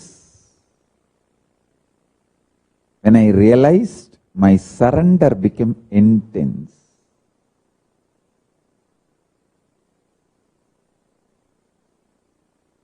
If you feel your surrender empowers your Guru, you are stupid, foolish, brainwashed by the communist Naxal ideas.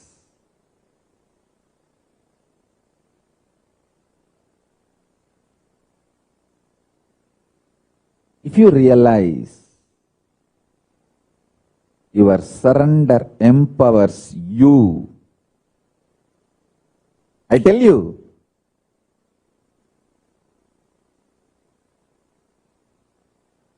if you realize your surrender empowers you,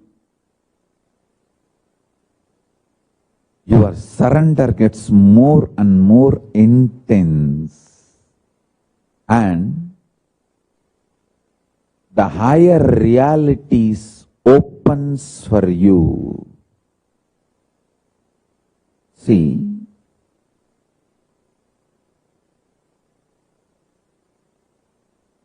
when you melt down just by listening to me, just now, if your whole being melts down,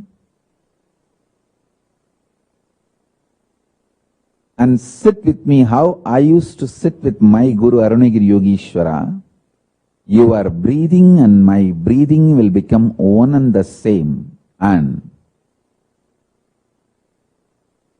along with my breathing, I can carry you to Kailasa and reveal all these realities into you, to you. This Shaktipada is the only way the enlightenment can be transmitted. I come and sit every day, day in and day out.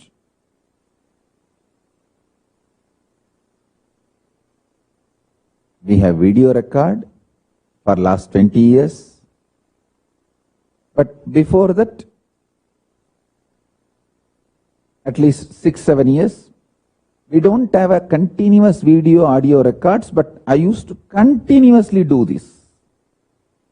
Whoever comes in front of me, whoever I can reach, I will go on be sharing and teaching, giving. For some people, to the intellectual level, jnana level, they will receive. Some people will receive vijnana, kind of a little more than knowledge, an experience glimpse.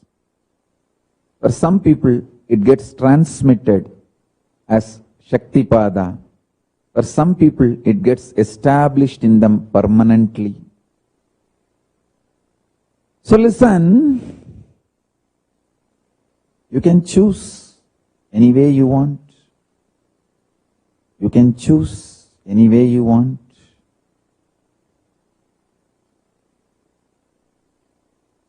I will go on be sharing. I'll go on be sharing. It's already 26 years over. 1994.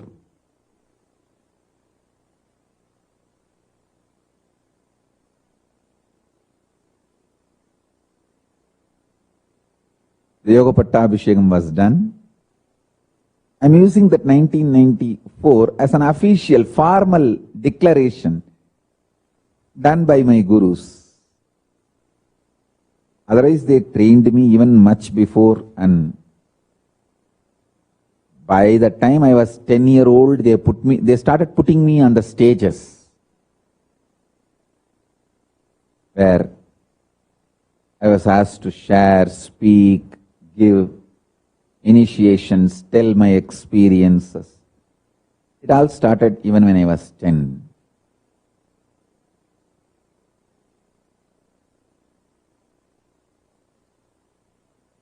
I take this date,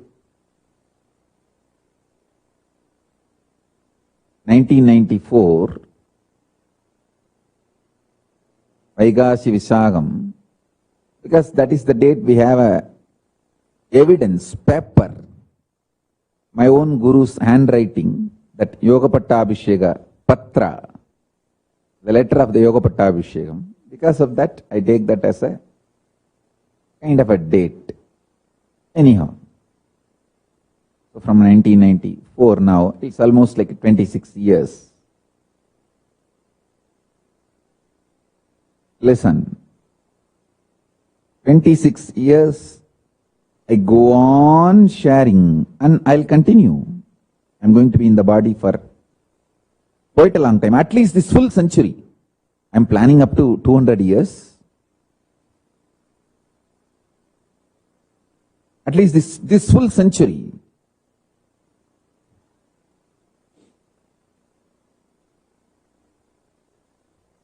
I'm going to be in the body. I'll continue to share, reveal, understand. The earlier you can melt down and connect, the more deeper you will experience Kailasa. That's all I am trying to tell you. The more deeper, you will experience Kailasa. And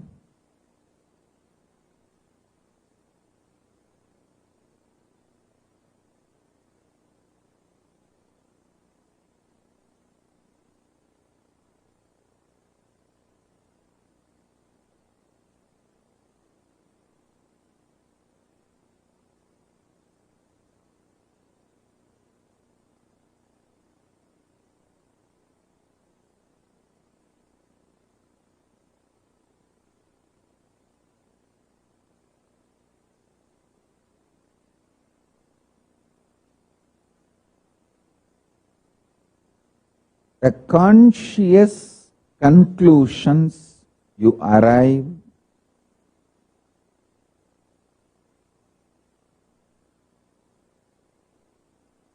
as power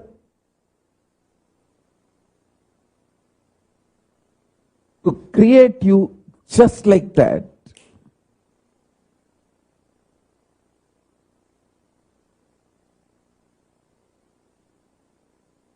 It can manifest you, not step by step logically, it will manifest you magically.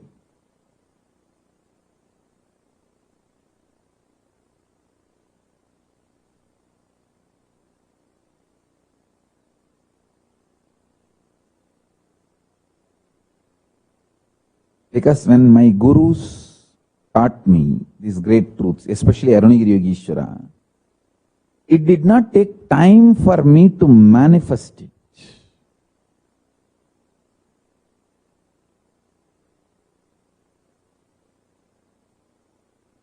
How much time it takes for you to manifest anger or lust? No, there's no time. The moment you are triggered, you manifest.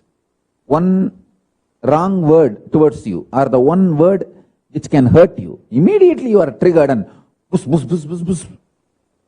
You flare up. Same way, one lusty suggestion, a sexual invitation can just make you horny and your whole body, mind, everything responds, reacts. How quickly you manifest anger, lust, fear,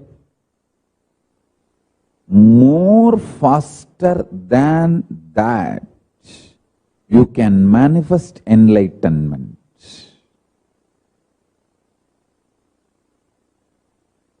Enlightenment can be triggered, your consciousness can be awakened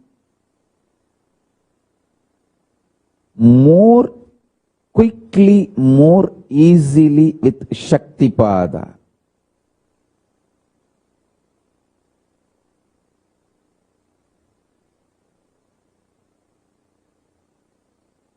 Just like a clay is made into a pot or a doll or statue or a deity or Ganesha, I have seen my Guru Arunagiri Yogeshwara molding me. Just like a clay, he will, in few seconds, he will make my consciousness manifest.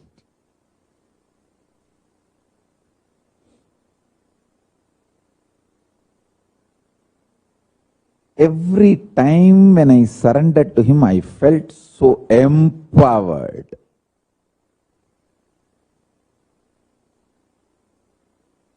Because I felt so empowered, my surrender started getting deeper and deeper and deeper.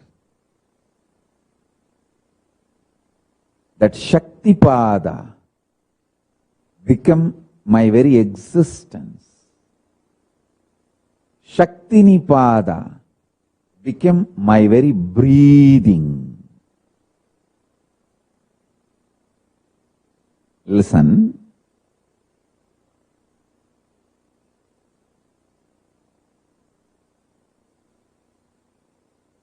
When Shaktipada with Guru becomes your existence, when Shaktinipada with your Guru